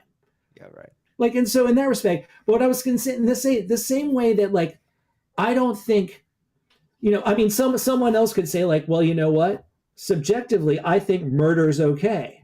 In that respect, like to your point, like it's not just me. I have moral convictions that are going to I'm going to very unequivocally advocate for based on my moral beliefs and not have them get mushed into this relativistic mush of relativism of like subjectivity, because rape and murder are wrong. Yeah. Sorry, like, no, it is you. Like, whatever. Like, yeah. Well, I mean, so yes. Also, and as I'm asking you out these questions, I'm really kind of answering this scenario in a broader sense. Okay, so like walk me through this. Yeah. That also, who are you trying to convince? Like you're convinced. I don't see him trying to convince. Like we invited him into this conversation. No, I'm not like I'm not fronting. No, I know, but I sorry, I just like why? Because I know I understand that you're asking a real question, and also this is a thing that vegans get all the time, where it's like, oh, you're just bad and trying to convince everybody, and like I just yeah. In the same way.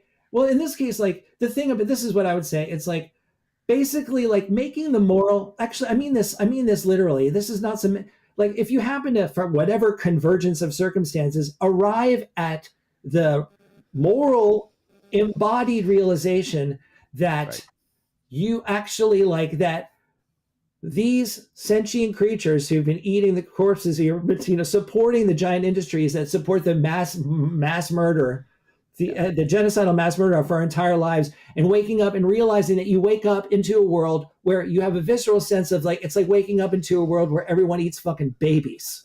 And that's, there is a learning, there's an emotional learning curve generally for vegans. The truth is, obviously there's a legitimate basis for the reason why people regard vegans as being shrill. Is because if you wake up and everybody's a baby eater, then you're like, what the fuck? What world of monsters am I living in? Yeah, exactly. I get it. I'm a sociopath. I'm also a fucking sociopath. And so in this case, like what I would say is like, this is what I kind of this semi-humorous way of framing that I came up with. The skills required, the kind of training that would be required for newborn vegans not to come across as being pedantic or, self-righteous or too shrill, have nothing to do with veganism. They would have to do with extensive fucking mind training, like really serious Buddhist meditation, to the point where you can actually like choose your battles and realize that basically that just because someone's not a vegan doesn't mean that they're not a bad person. They're just subject to the multiple lifetimes of conditioning, and also themselves have straight up somatic, psychological, cultural, and somatic relationships with the foods themselves. And I can tell you just something, it's like waking up into a world where everyone's a fucking addict, and that's the truth. And like, as also, not only as a former like meat-loving, cheese-loving addict, but also as a former addict, like a drug and a substance abuse person in recovery for many years now. The chemicals that are released when you eat meat and cheese and bread and those foods are super powerful. Like eating a fucking bacon cheeseburger is like getting high. You get a huge somatic rush from eating these foods. It's fucking true. Whatever, It's fucking A. Combined with all the, combined with the conditioning, combined with the culture, combined with all of the really basically smug and hateful and nasty trolling that vegans get, it's so easy just to pile on, it also makes it like it makes people defensive, and like rightfully defensive, because of course you're actually threatening, in a way you're questioning some foundational set of principles about their entire life, which of course anybody that does that, especially if they're being kind of obnoxious, it's gonna fucking Oh, well, you just opened the door big time with me, because now we're back to where we learned with Ms. Queen of Moore, who, by the way, please be following her. She is like teaching people how to protest taxes and protest the government. she's just really something else. She's a Brooklynite as well as you, Right. Timo. And anyway, something that she was telling us was, that the Jesus story, it's founded on a woman being raped. No matter which way you look at it, she was a child and she was non-consensually knocked up by either a man and lied about it, or by a god who still decided to fuck a small child in a barn and make her bear a child that then became everybody else's miracle. And as we walked this idea out, right?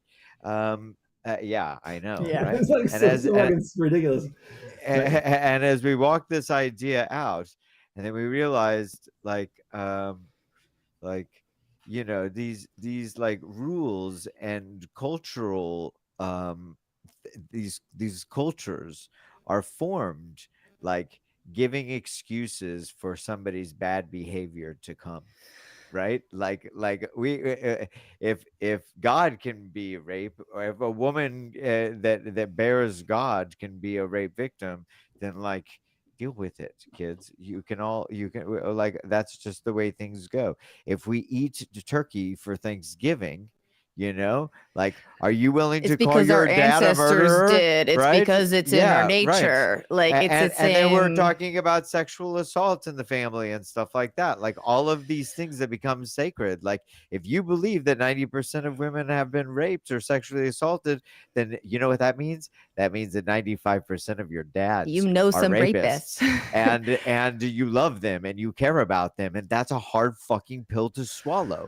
And so, like, in the same sense that I'm, and this is my hill that I die on, right, Timo? But in the exact same way, like, once you come around to this once I was able to accept that, like, okay, yeah, sure, I go around saying believe women, but then if I quantify that and I say, like, wait a second, every woman I know has been raped. What And- does and, like, that mean? 75% What of does that men really do. fucking Yes, mean? yeah, What is yes. the consequence of that? That means if I'm not raping them, then everybody is raping them. The No, people I we're- love, the people I unfortunately, respect, my unfortunately, heroes. Humans are super rapey. so much so. Right, And right. I And just like eating meat, that's what they say. It's like, well, it's been going on yeah, it's like in our forever. nature, you know. It's, And I you think know. that's, I'm really glad you brought this up, Craig, because I was thinking, Timo, as you were talking about the epiphany that it sounds like a lot of vegans have, which again, I feel like I'm like close to the precipice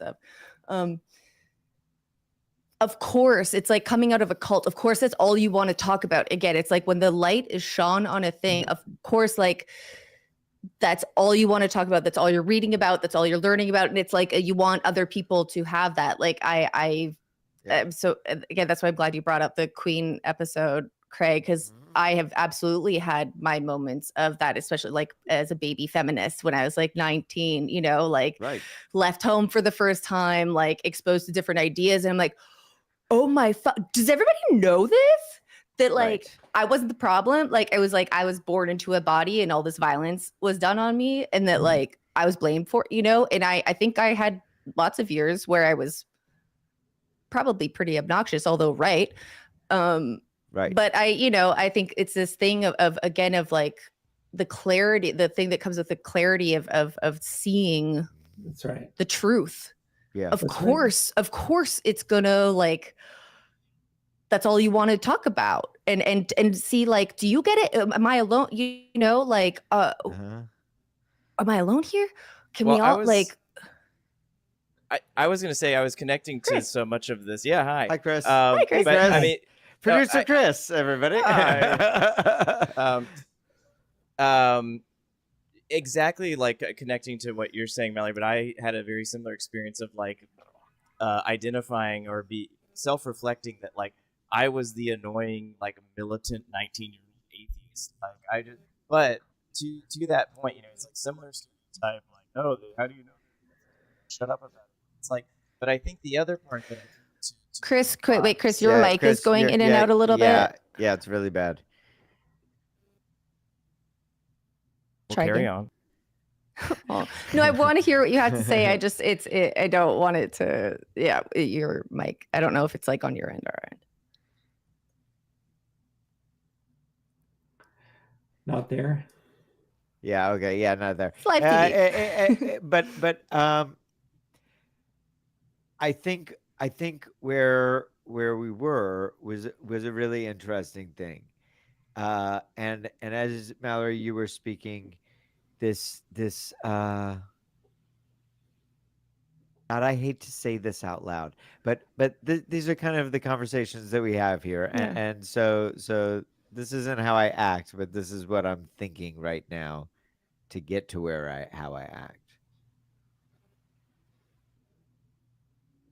How many of these truths can I bear? I honestly, I'm getting emotional Craig? just thinking about it. Like, how many epiphanies can I have? It's actually like a lot to like to ostracize everybody that you think is just like, just let them live. Just let them live, right? but absolutely not. Okay, yeah. There we go. I mean, yeah, of course, I'm not like some avatar of purity, and I'm also not insane, and I'm also like middle aged. So at the same time, I would say, of course, obviously, that you have to be able to. So am I, and thank you for not noticing. Yeah, I was just gonna say, I was just gonna say that, like, yeah, there's a level of, kind of conviction, like, that you might have about something that actually resonates in your fucking being in a way that actually going like, oh no, these are non-negotiable, where other things don't resonate that deeply or whatever, for whatever complex of reasons.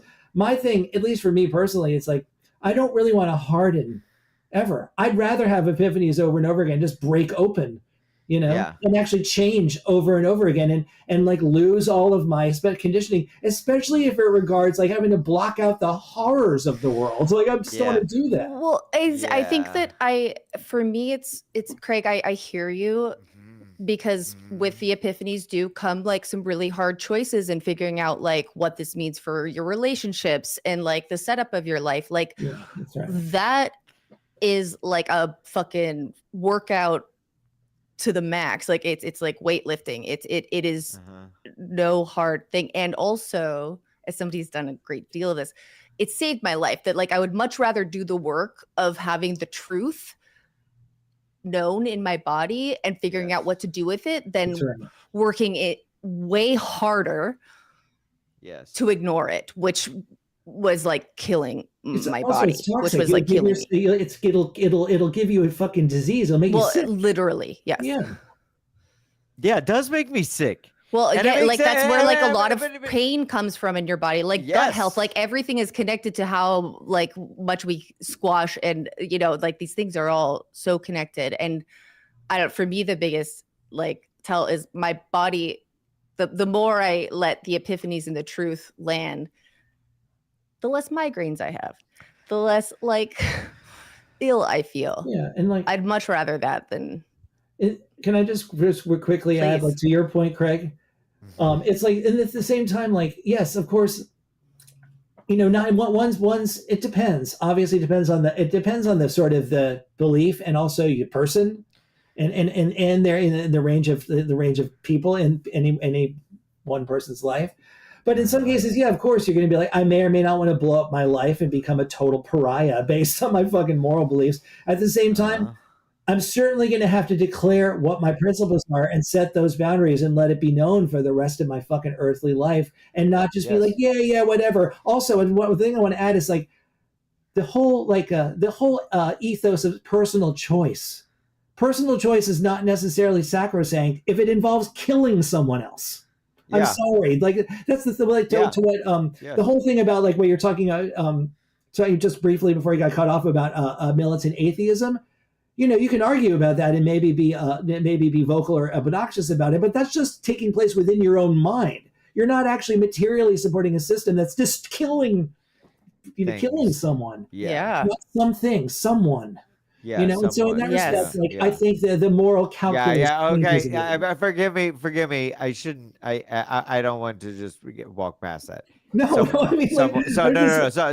Someone. I want to correct myself. That was actually like disrespectful of me to say. No. I mean, it's normal. I'm not sweating for it. I'm just saying that's one of those things. Not that to you, to and language is important. I actually really appreciate that. Like language, the language we use is important. It actually is helpful in getting people to see the truth. Again, it's not something, it's someone. That's right. It's a you know, I have to say, I won't obviously can go on about this because I'm very passionate about it. But the same way that you would, there's no moral or existential difference on any level between a cow and a dog. That's all prescribed by culture. It's all just indoctrination. There's laws protecting against animal cruelty. You can go to jail for just kicking a dog. Meanwhile, there's actually like these giant systems that are mass murdering hundreds of billions of cows, pigs, and chickens and fish, and destroying the ecosystem and cutting down the fucking Amazon rainforest just so we can have 5 seconds of sense pleasure at the expense of the life of someone who would have rather lived. It is as simple as that. It is not any more complicated than that.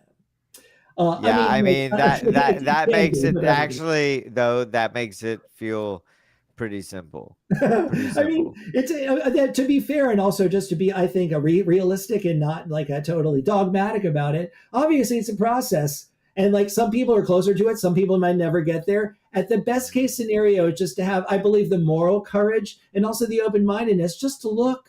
It's just to have enough of an open heart to be like, well, maybe I've been wrong. Maybe I don't know exactly, or everything I've thought my whole life is maybe, it's not as solid.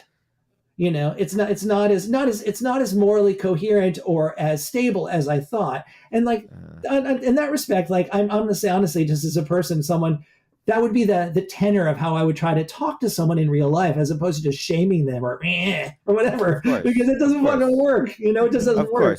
But it does feel good though. Yeah. Well, I don't know. Is my mic any better? Yeah, it might be. Go on. Okay. Go on, Chris. Go off. Well, yeah, I think that's kind of the gist of the point that I was trying to get at earlier. Is the conversation is already so framed, within the norm that, we can start talking about religion and somebody can bring me into the conversation, and just by simply stating where I stand on things, it may be seen as militant or aggressive or right, and I imagine with this conversation it's similar, like simply stating your position on the matter. Well, it is. People take it personally. They take it personally. They take it as an offense. They take it as they're told they're wrong. Right? Which you may be stating these things, but not in a way to. It is. Wait, Craig. When you say it is, like a vegan saying they're vegan, how is that at somebody?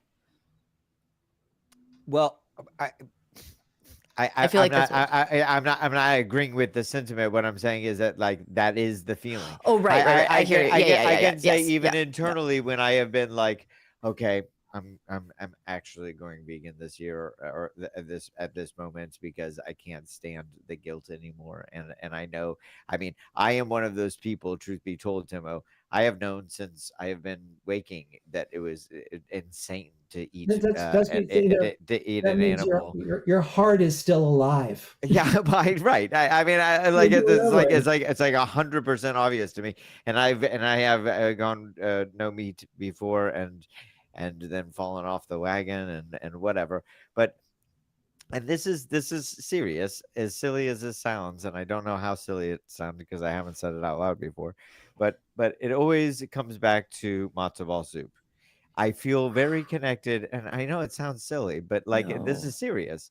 It's something that's like so connective to me, to my like I grew up as a secular Jew that barely knew I was a Jew until I got beaten up by being a Jew, and they burned a swastika in my yard, So like I the only connection to my culture, to like the culture, and I was an American Jew in the Bible Belt, so I celebrated Christmas. My fourth grade teacher knew more about Hanukkah than I did. And but matzo ball soup, like that, I feel the culture. I feel like something that I'm connected to. I know how to stew it. I know the way that it made my grandmother's house smell. I know that it made the way that it made my parents' house smell.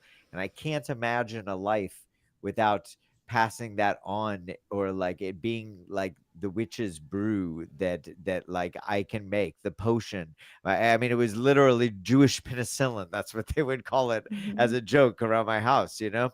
And so I not to defend that, but what I'm saying is that like even when I say to myself, okay, I'm going all the way in, and then I say to myself, all the way in means you're never making another 2-day matzo ball soup stew. And my heart breaks and I say, well, I'll cheat on that. And then I'm like, well, that seems insane. That seems really insane if you're like, well, just murder on this day. But I definitely believe that it's murder. And you know what I'm saying? Yeah, no, I mean, I was going to say, I mean, I don't want to be, of course, I get it. Go And ahead. this is one of the pitfalls. In a way, it's one of the challenges. In general, one of the types of predicaments that people in so many different ways end up in, if as they begin, or even like start to kind of inch towards making this kind of a transition. The truth is, you can make a matzo ball soup that evokes the same feelings without those products. You know, you can do it, and you can actually trick your mind into being like, oh, I thought those things, they're not as important as you think to the effect. Do you believe in magic? Do you believe in ritual? Yeah, generally, yes, completely, yes. Okay. So do you believe in like like I do too. I do too. It definitely, in the sense, like I've been lucky enough to be invited into some pretty sacred places as they were doing these ritualistic like um, offerings, you know, and no meat, but and no death. But my point is that the ritual of the ingredient, the like the reach back into time and like pulling it out with provenance, and we spoke about this with our good friend. Go watch this episode with Andrew Berardini, an art critic, that we were talking about, like, is it art until somebody has like written about it, right? Is it the artifact, or is it the practitioner that puts it behind glass? And there's a lot of conversations that we had about that. Like a lot of those bones, they're just like carvings of wood. You know what I mean? But they've always been saint bones, and they have performed miracles for people in people's life because they believed it to be such. And I guess what I'm saying is that, like, I feel a very specific thing about, and I know it's a mind fuck, but how you reaching into like a history of culture, you're doing something the exact same way that somebody did 2,000 years ago, and that feels somewhat significant. And hold that thought, because we're going to go to a midnight session, and then we're going to talk to Timo Ellis.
trick.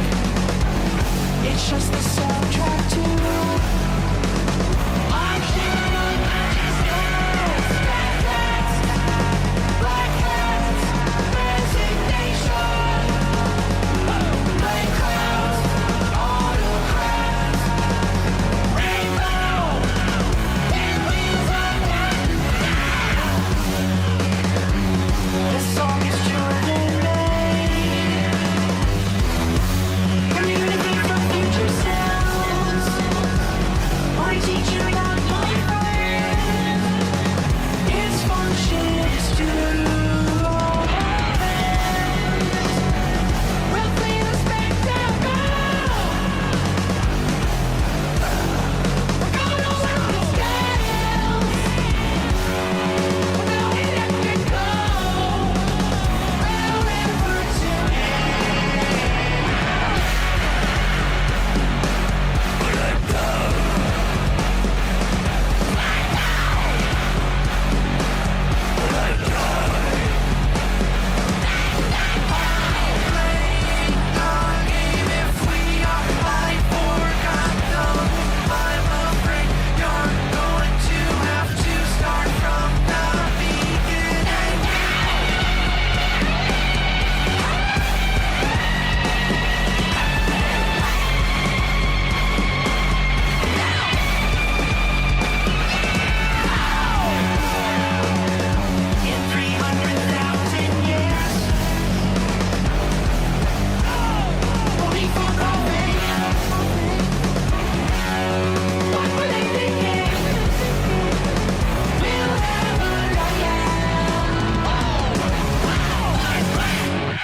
What?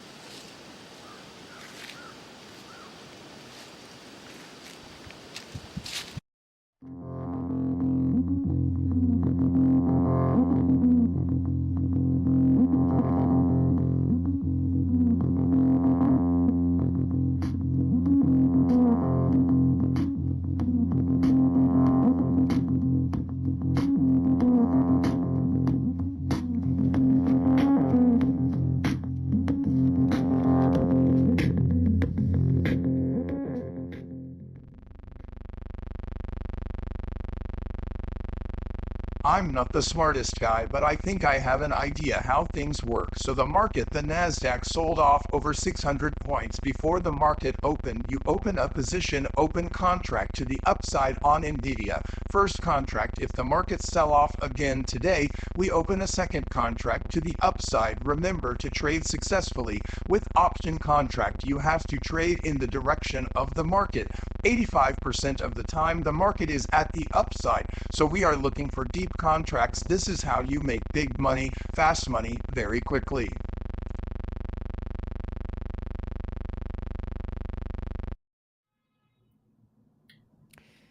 And that was the investment report. We are here, midnight across America, and we are inside of the mountain midnight. I've always loved desert nights. You can, if you're driving fast enough, you can like see the night chasing the mountains across the desert. It's very beautiful. Anyway, I'm here with my co-host Mallory and Timo, and we were talking about the murder of babies, and Really chill stuff. And I did want to close out. I was talking about my connection to like ancient family recipes, okay? And you made a point during the break, and I'd love for you to make it here. Oh, I was just saying that, like, really respectfully, with all due respect, like the expectation is not to like just for someone to just sort of breezily like abandon things that they have real heart and like cultural family and also personal, psychological, habitual, and culturally like imprinted traditions with. At the same time, in a way, it's like with anybody, with the majority of people, when it comes to like their participation in these systems, it's predicated upon intentionally blocking it out. And so the thing I was just going to say, which in and of itself is like, not only it's not necessary, but once I believe someone actually makes this connection and makes the transition, like whatever the fear or the apprehension or the kind of the worry that you're going to actually like fundamentally like disrupt or like break the somehow destroy the connection that you might feel, the emotional connection, psychological, with this particular tradition, is like, it's not necessarily true at all. I believe very wholeheartedly that you particularly would be able to come up with a recipe and a ritual for making your matzo ball soup without those products that's able to actually psychologically enable you to actually have the same experience. And also it'll be without having to do the weird kind of guilt-driven contortions about like having to include something which you don't have to. Can I say that? And I really appreciate that sentiment. And I want to point out something. This is the second, third, or maybe I'm just like really intuitive time where I've seen you refer to the psychology of it, and that reads to me as somebody who is, and what you're saying sounds very learned. And so before I just trust that fact, have you been on a psychological journey? In general, in terms of mental health kind of thing? Mental health. Well, because I've heard you bring that term up. Am I crazy to say that you've heard that? And so that seems like it's it has a foundation in something, and I'd like to navigate that. I know Mallory would. Okay. I was gonna. I guess in the general sense, I've always been a reasonably introspective person. I have I have medium level autism, as it turns out, after doing clinical testing. I probably have. I very clearly have full blown, undiagnosed until recently, adult ADHD. Yeah. I've also taken an absolutely mind blowing, unbelievably insane amount of psychedelic drugs in my life, and I had full blown substance abuse, incredible substance abuse problems for almost 20 straight years. I've been sober for 18. It'll be 18 years on the 19th of this month. Mazel. And I've been actively on a long-term trip process of trying to heal my mind and actually just to fucking to to release all the trauma from my fucking body, because I have a bunch of traumatic stress from fucking horrible things that happened at different times in my life, and like which makes me just like everyone, whatever, you know. And in that respect, so in terms of like the psychology of things, I think at least the my sensibility and my slightly autistic mind, my mindset is something where I have an inclination to always look all the way to the end of things, even if it implicates me. I've always been like that. Explain that. Will you please unpack that? Yeah, no, I'm just saying in this case, like I'm not really great at compartmentalizing things. Like, of course I have to in order to just function as a vaguely sane person in the society in order to get anything done. Heard and felt that. I do understand that. Of course, in this case, but I was just going to say that like like I'd just rather look. I'd rather not like retreat into fantasy as much as possible, because retreating into fantasy is a requirement in order to even like function in post-industrial. Yeah. Okay. All right. Yeah. Well, here's okay. I think I'm finding maybe something that I live on the other side of the coin, but in a different way. I can't imagine. I also have taken a copious amount of psychedelic substances, and I am thankful for it because I know how to break out of reality without them. I felt as if it was like, looking back on that now, I see them as like roads that have been built that I can take now that I have the map for it, you know. So I don't necessarily need the substance to get there, but I can't imagine not being able to break out into a fantasy. The way that I can make the world sharpen in places feels like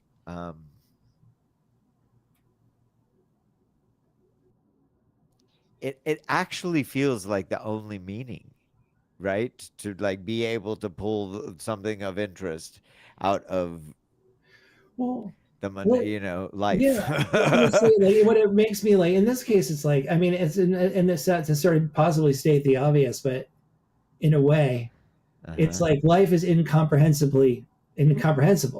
It's miraculous, it's beautiful, it's tragic, like it's incomprehensible, and like beauty is real, and so is terror.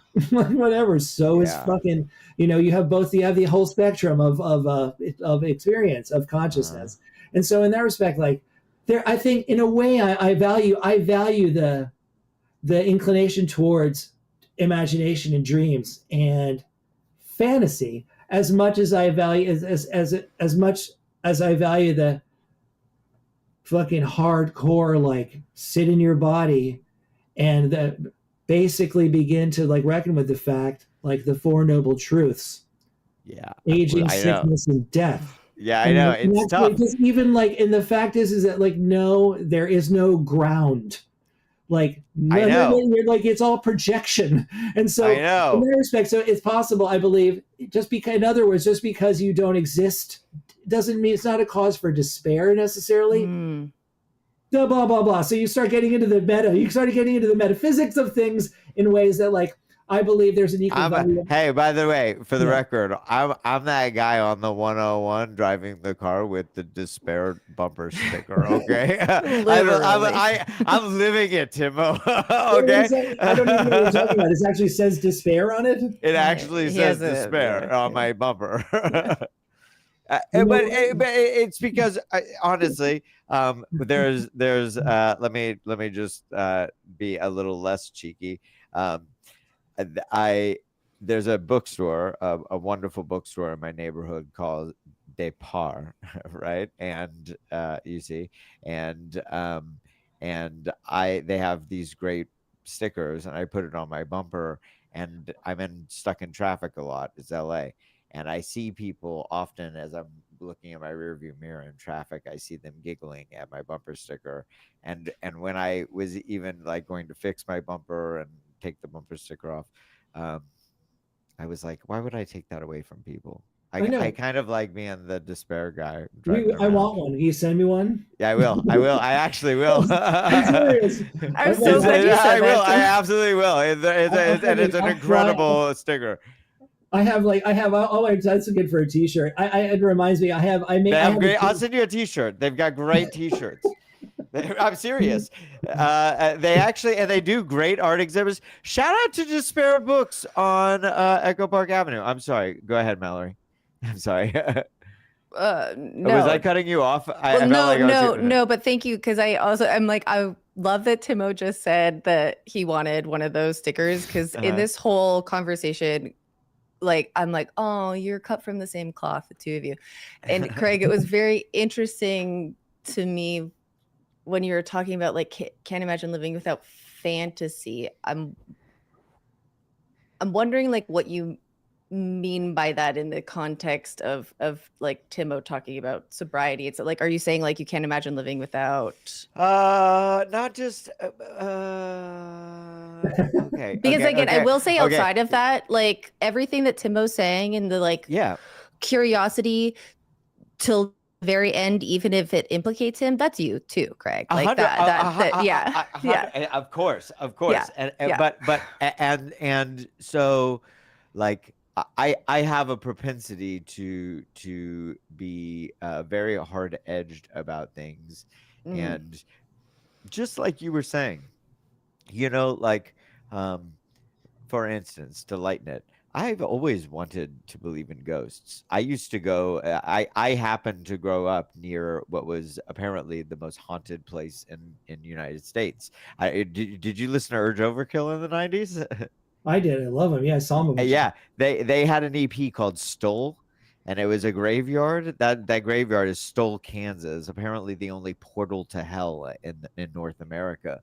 And I used to go there with a video camera and lay in that church, and try to find the devil. And I really wanted to find some. I thought if I would provoke it enough, like it definitely would happen to me. And even if it was crazy, like I had never heard of anybody actually being physically hurt by ghosts. And like if it could happen, I wanted it to happen to me, right, good or bad. I was going to say it'll happen when you're in like the elevator somewhere. It won't happen.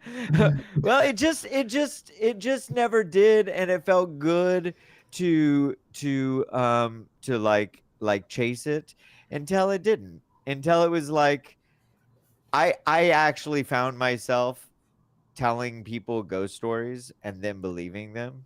And I knew I was lying to like feed the feeling that was good for me to have and good for them to have, and I hated that. So then, like hard edge, give up on that.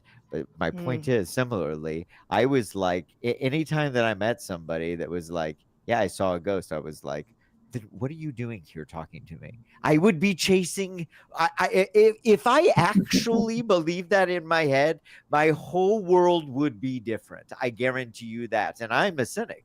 But as soon as that's why it's because you're a cynic that you like can't imagine other folks who like have felt and possibly experienced those more magical spirit kind of things where like it's not earth-shattering to me because it's just like, yeah, sure. It like to me is like in line with like how I think of the world. So of like, but like you're saying, and like actually me and Timo were saying, this like maybe it is an addict's like ADHD addict.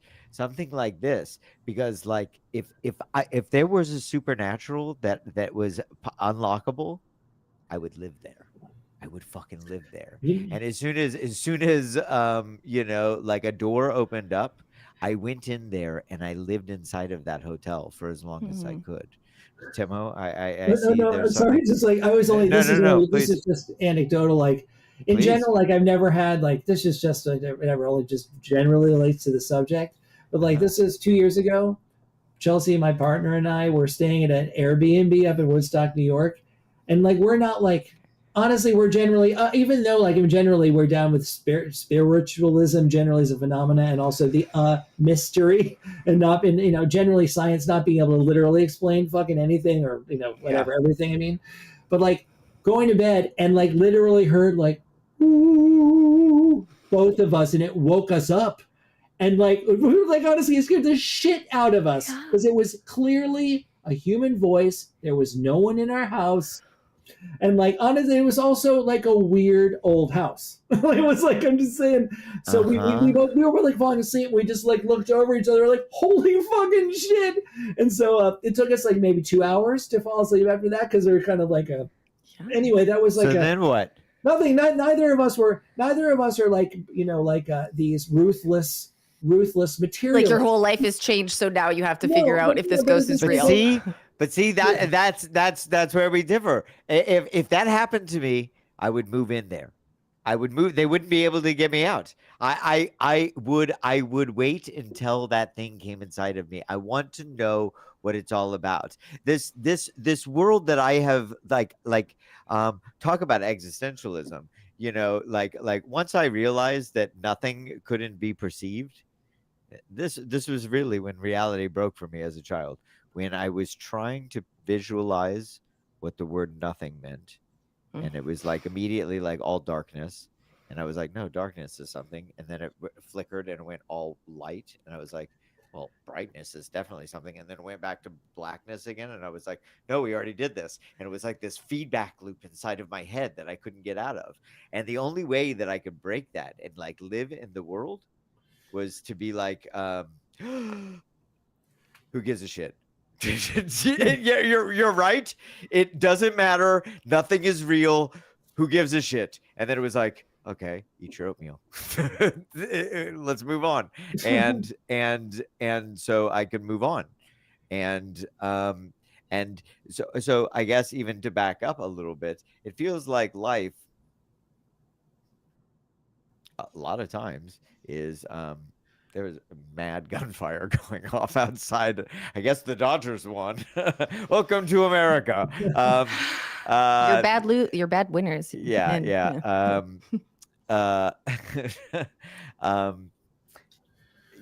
So it's like life has been a series of small concessions made to the practicalities of the sacredness of life and moving forward throughout it. Even though if I'm really an absolutist, if I'm really laying in my certainty, then like I should have given up a long time ago, because it's all a fucking joke and the punch, and it's all on all of us. By the way, I don't even mean to sound in despair about that. In fact, I feel I believe that as much as I'm breathing air, but I also I also enjoy life more than that fact lends itself to.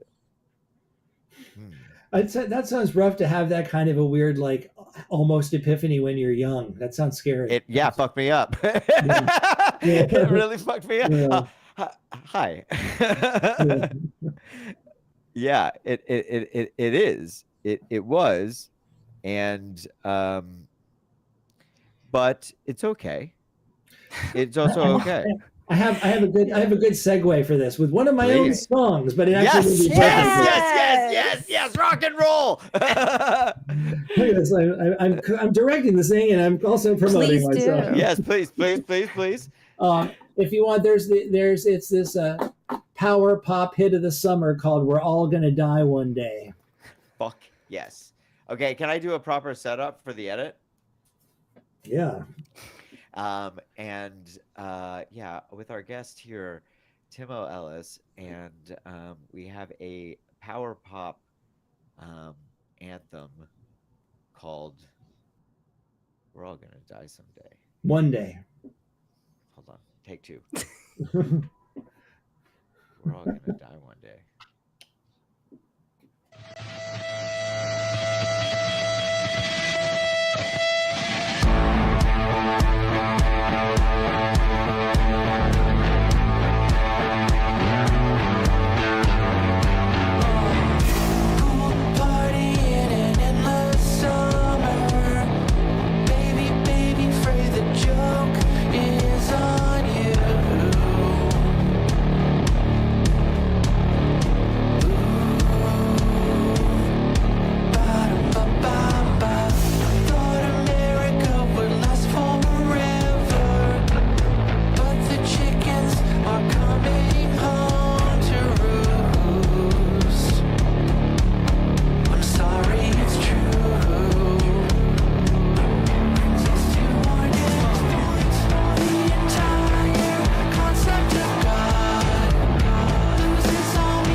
Can contemporary art and music actually have any subversive impact within our ultra-mediated and hyper-commodified pop culture? Not so sure. Or does the resistance unwittingly fragment and pacify itself, self-medicated and massively surveilled, and end up fatally subsumed within a disembodied and fake online world? This song is about how a terrifyingly large number of Americans still lack a rigorous understanding of our own history, let alone about our current role and our impact on the rest of the world. As entitled, exceptionalist, white supremacist, shock doctrine capitalist, imperialist, homicidal, occupying marauders, and state sponsors of terror. With 1,000+ military bases and black sites around the world, it's classical late-stage empire. Except this time, we're taking all of organized human life and the entire fucking biosphere down with us.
Fucking sick of being fed the myth of our innate decency and ingenuity and pioneering spirit, which glares in obscene contrast to our retrograde, cold-blooded, and grotesquely violent national character.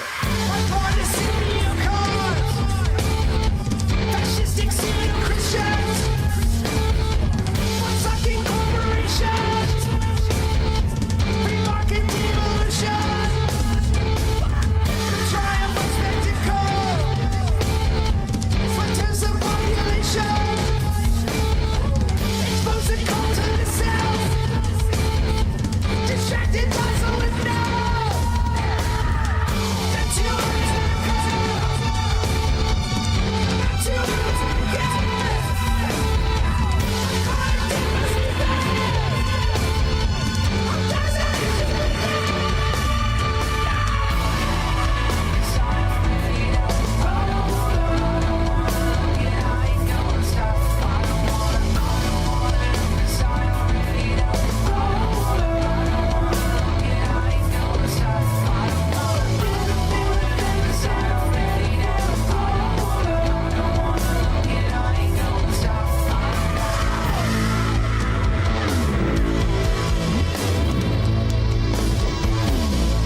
you might have noticed there that was a little block of music from, well, you know who, Timo Ellis, who is with us here tonight.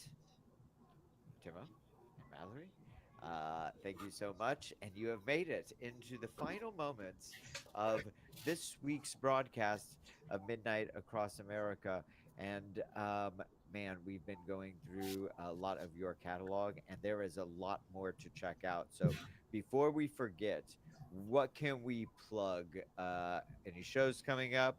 Where can our audience go and find this plethora of music? If you would like to see my amazing rock band, if you live in the Brooklyn, New York area, it's next Friday at Alphaville in Brooklyn. Cool. My band's called Netherlands. My solo project is called Oomasooma, and maybe it can be a link in the description somewhere. But I have it's my band and my solo project. It's netherlandsband.com and oomasooma.com. There's fucking volumes. There's like fucking, it's like an avalanche of material, and none of it's, there's no filler. Like, I honestly say, like, I'm an insanely meticulous fucking freak, and I work really hard on all these albums, and I mean, I put a lot of work into them, so they're all like these 3-act theatrical structures.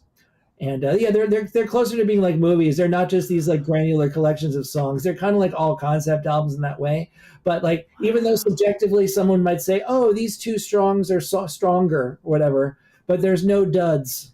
There's no filler at all. Hell no, and there really isn't.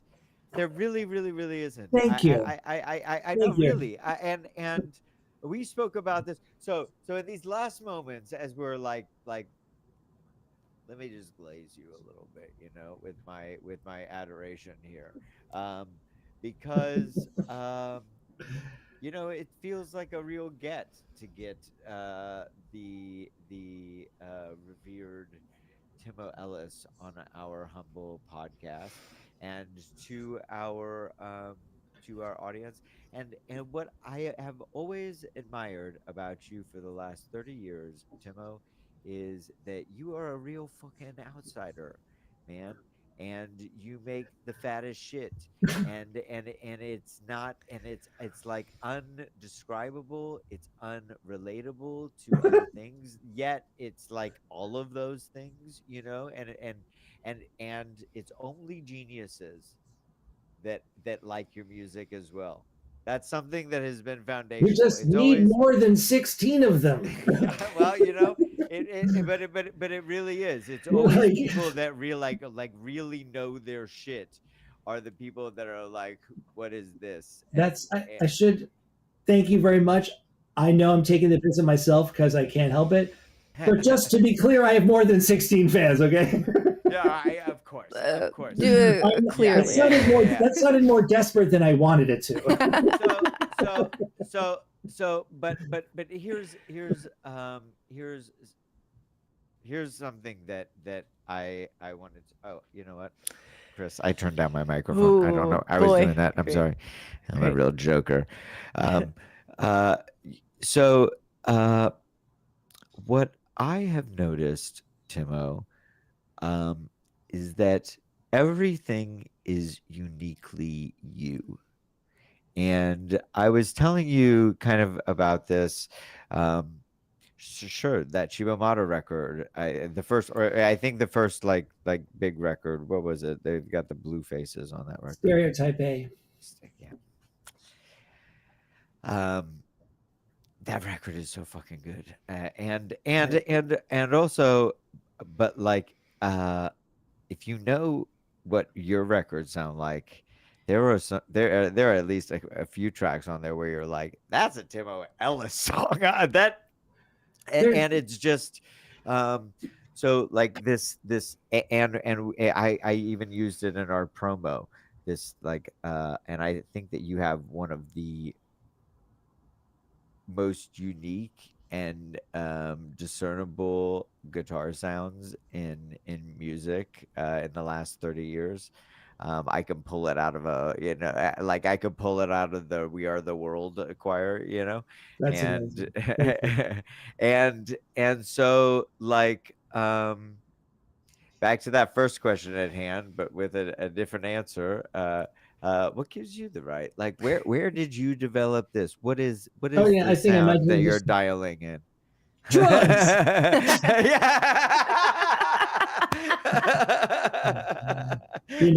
I fucking love drugs for a real long time. Okay, That's okay, what, okay, I was okay, gonna okay. say, Like that. Ween, because Ween used to say like we're making drugs to do drugs to, or we're making music on drugs to do. But you know what I'm saying. Yeah. Were you doing that? Were you like spacing out? Like I want to make music to fucking get high to? I was like deeply high for like 18 straight years. Yeah, And so, a real surrealist has glasses on and is also like ultra academic. I love it. So, it was amazing. It was I shouldn't have beautiful. stopped you because it was amazing. I have a couple of those around here. I don't know. I mean, I was honestly like, the thing is that in general, like, yeah, like I like many sensitive, artistic, traumatized young people, I was like, originally drugs were like, honestly, they were really, there was like a life-saving form of relief for me. The thing for me, the circumstances for me, like kind of immediately sort of converged in a way where I was always an addict risk. It wasn't like I was already like acting out in a fucking terrifying way almost from the very beginning. Yeah. And like, I actually, anyway, the point being is that like, so there was a palliative function for me in the beginning, but then on a philosophical level, I was just like, I just like blowing things up though too. I want to push things as far as I possibly can. And so in that respect, obviously as a drummer and someone who fucking like loved Van Halen, I was like, I'm just going to fucking like go deep with all this stuff. And so especially like in my wait a second. I've never made that collection. And you even have like I think I remember. Yeah, you have a Van Halen tattoo. I think I remember that. Yeah. That's there it is. Legendary. Okay, like, and I don't words. know why I never made that connection love it. before, but like suddenly I'm like, oh yeah, that's the sound. I can feel Van Halen in your arrangement. It's definitely in the genetics of everything. I've said this before because it's the truth. It's like, it's MJ, Earth, Wind, and Fire, Black Sabbath, Van Halen, and then like Supertramp in the beginning. And then like it was like in high school, it was like hip hop and punk rock. And then when I got to college, it was like art rock. But Sabbath, Michael Jackson. What do you mean by art rock? Like, like a minimalist rock, like weird no wave, and like who? Like, like DNA or like like the Boredoms, that kind of thing. Yeah, Boredoms were like, great. and also, and even and some of the more fringy. Did you do that drum circle when they did it? No, but I had the amazing. I had the unbelievably great fortune to do a double quartet with Yoko with the Boredoms on that fucking tour. With I and Yoko, yeah, and I was me and Yoshimi. I was the drummers on that gig, yeah. That was honestly seeing that Supora roll like footage of that, and then come back while we're talking about this. Okay, please go on. Yeah. I saw the Boredoms in 1996 in Osaka. And that's like in the top 3 performances of any kind I've ever seen by anybody. That's like the best performance of any kind I've ever seen. Okay. Like paint a picture. Yeah. Well, okay. I'm just saying that the thing is that like they're most freewheeling, swaggering, but razor sharp, but totally freewheeling, swaggering ensemble, 2 drummers. It's like a bass guitar, keyboards, and then the most ferocious lead singer that ever existed. Probably he's like HR on steroids. Yamatsuka Ai, Yeah. from the Singer of the Boredoms, is one of the premier performers of any kind that ever graced human civilization. Whatever, he's just unbelievably, incredibly amazing. Backflips, and it was the most viscerally, the most brilliantly conceived, but also totally freewheeling and just fucking falling apart, but razor sharp. Unbelievable. Oh, and anyway, so just to bring it back a little bit, like, I took a lot of psychedelic drugs as soon as when I was 14, I think I tripped for the first time. And I was like, all right, I've arrived. This is like where I want to exist. Do you remember the thought that made you realize, like, because I can remember the first time that I was like tripping, and it was like marvelous and like unbelievable, but I was like, and I'm in control, and I know exactly what I'm doing. Yeah, I didn't have that experience. I went way deeper. Yeah, I was like, well, not relatable, but I was like, there was like that for a while, and then it went way beyond that. I was like, it was like 15 minutes. I was like, all right, and then I was like lift off. Cool. I think I was going to say that, like, there's obviously a expansive and, you know, kind of adventurous and open-minded, open-hearted, and completely open-ended kind of sensibility that you have when you take a lot of fucking mushrooms and LSD. And it obviously, as it just rightfully does, it opens your mind and opens you up to the possibilities of anything, and also makes you realize that all the societally imposed rules are fucking arbitrary and don't exist. And so on an artistic level, especially if you're just tripping balls, it like you're creating the conditions for being like super creative. Yes. Well, okay. I mean, but and actually, no, but that is actually a very interesting thing. Like, is it the drugs, or is it the mindset of a bunch of people that are doing drugs, that they're also in the midst of doing drugs, whether they were doing drugs or not, like they're all searching and on heroes' journeys and like facilitating creative mindscapes or context.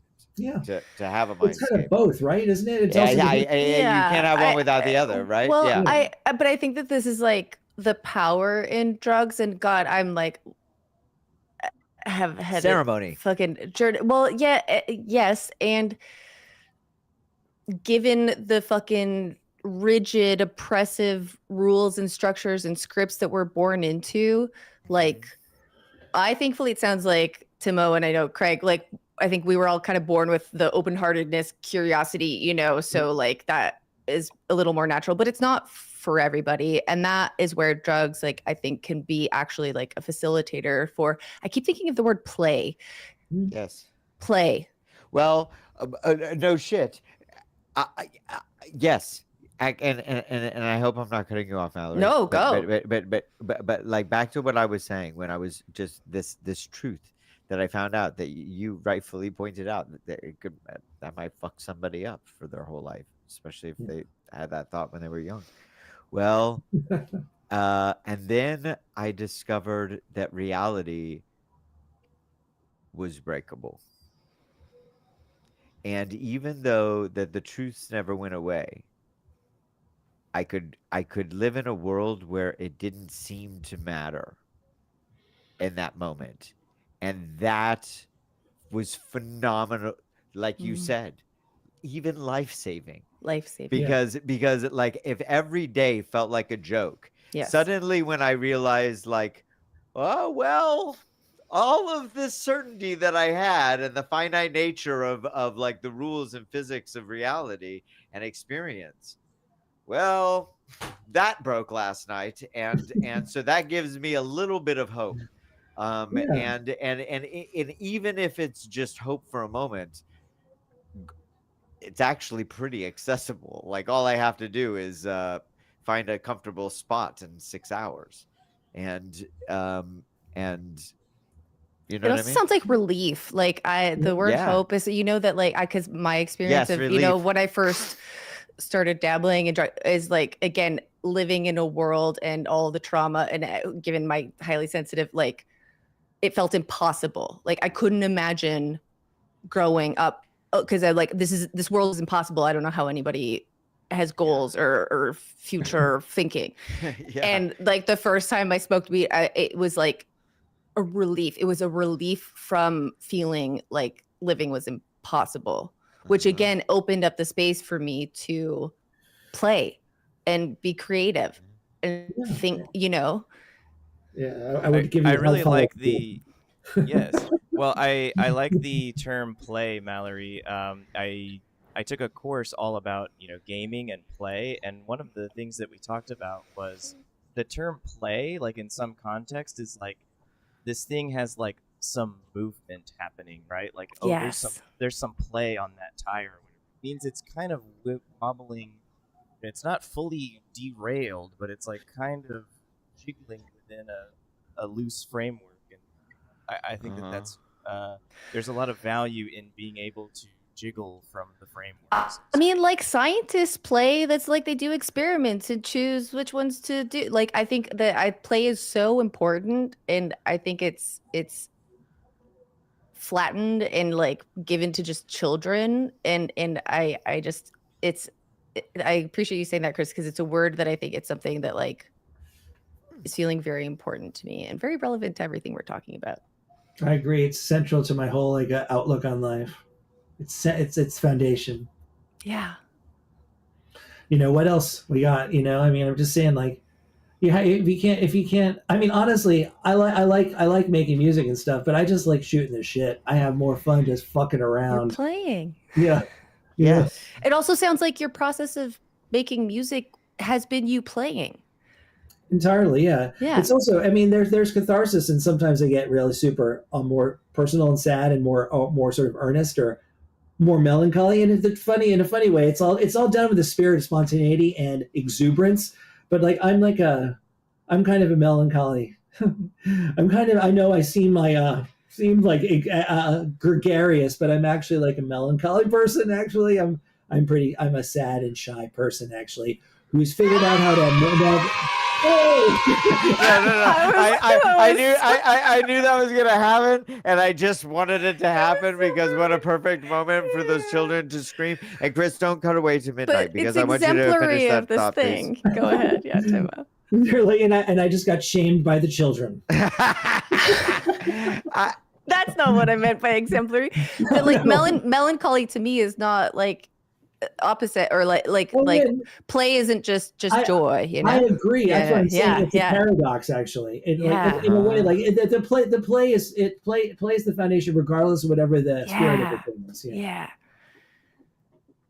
Yeah. It's openness, curiosity, willingness to try shit out. Yeah. It's also just even humility and spontaneity, and also just improvisation.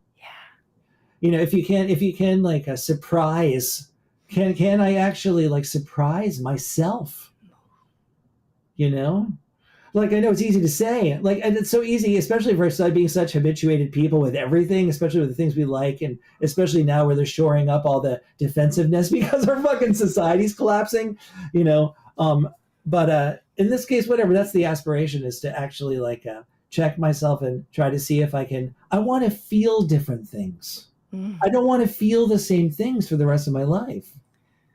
Yeah, same. You know what I mean? Like, if possible, as much as possible, I want to kind of iterate in like different directions and not just be like, rah, because it's like dying prematurely or something. It sounds good. It's in this case, for me, the way that I do it is doing things that I don't like to do. Like the hard things. It's always the hard things. And it's like the things I don't like to do often. I think I don't like them because I'm making all kinds of assumptions about it. So yeah. And maybe sometimes it's hard for me to dig in. Maybe not on like I'm not talking about the things that are very easy to figure out, but like there are some things where I'm like, I don't ever know how to be certain.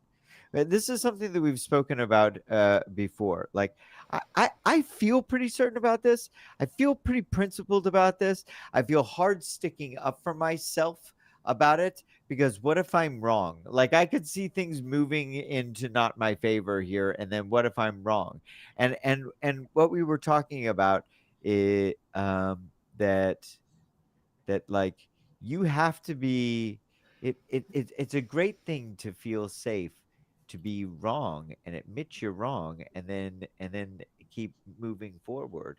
And how often does the fear of someday being wrong and not being able to reverse that keep people from doing the right thing? And this is so, I mean, this is so, we're right, for sure. In this case, like Right. I was going to say, the thing it reminds me of is like, there's a certain amount of, it's one thing if you've internalized like the imagery or like some standards that are from your family life or from your culture or whatever, where you've been shamed.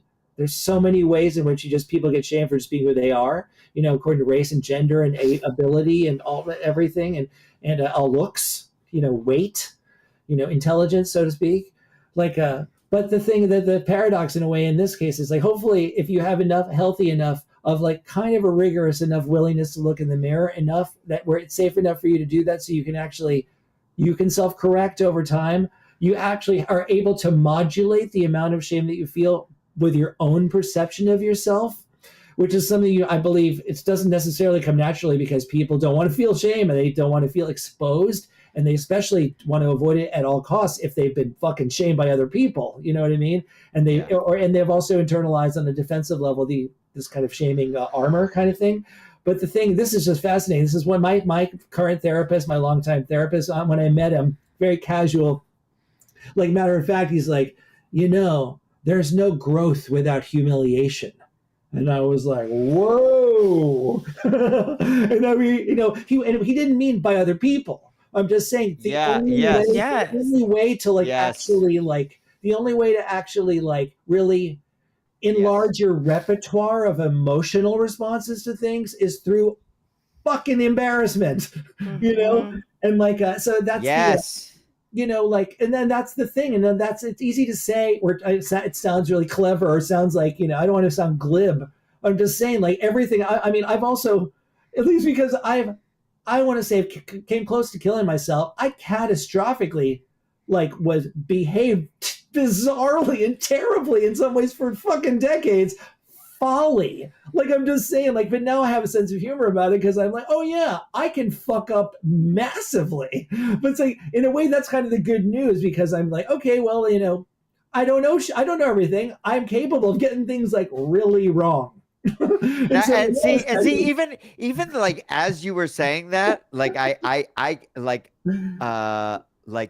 it feels so good, and I hope to everybody out there listening that doesn't that feel fucking good to hear somebody else say, because you're thinking it. I mean, you're thinking it, and doesn't it feel? I needed to hear that so much tonight. I'm like that. I've fucked up so much, and I'm still here. Give yourself a hug if you can. Get the help that you need. Yeah. Try not to fucking murder yourself if you can. But also, and my thing is don't be too nice either, though. Right. Exactly. Keep it sharp, because otherwise, keep thinking critically about looking yourself in the mirror. I also think not to be. I was one of those things, especially if you're white. For Christ's sakes. Mm-hmm. I mean, it's incumbent upon all white people to spend the rest of our earthly lives being less fucking full of shit and toxic and malevolent, blah blah blah. Especially men, Yeah. Yeah. I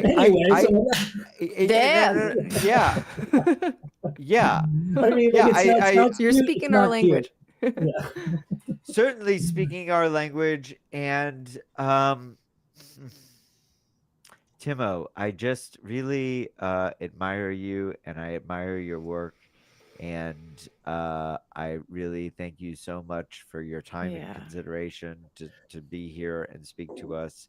I hope that there are some ripples to your activism and to your prowess, and certainly to your fat ass guitar tone.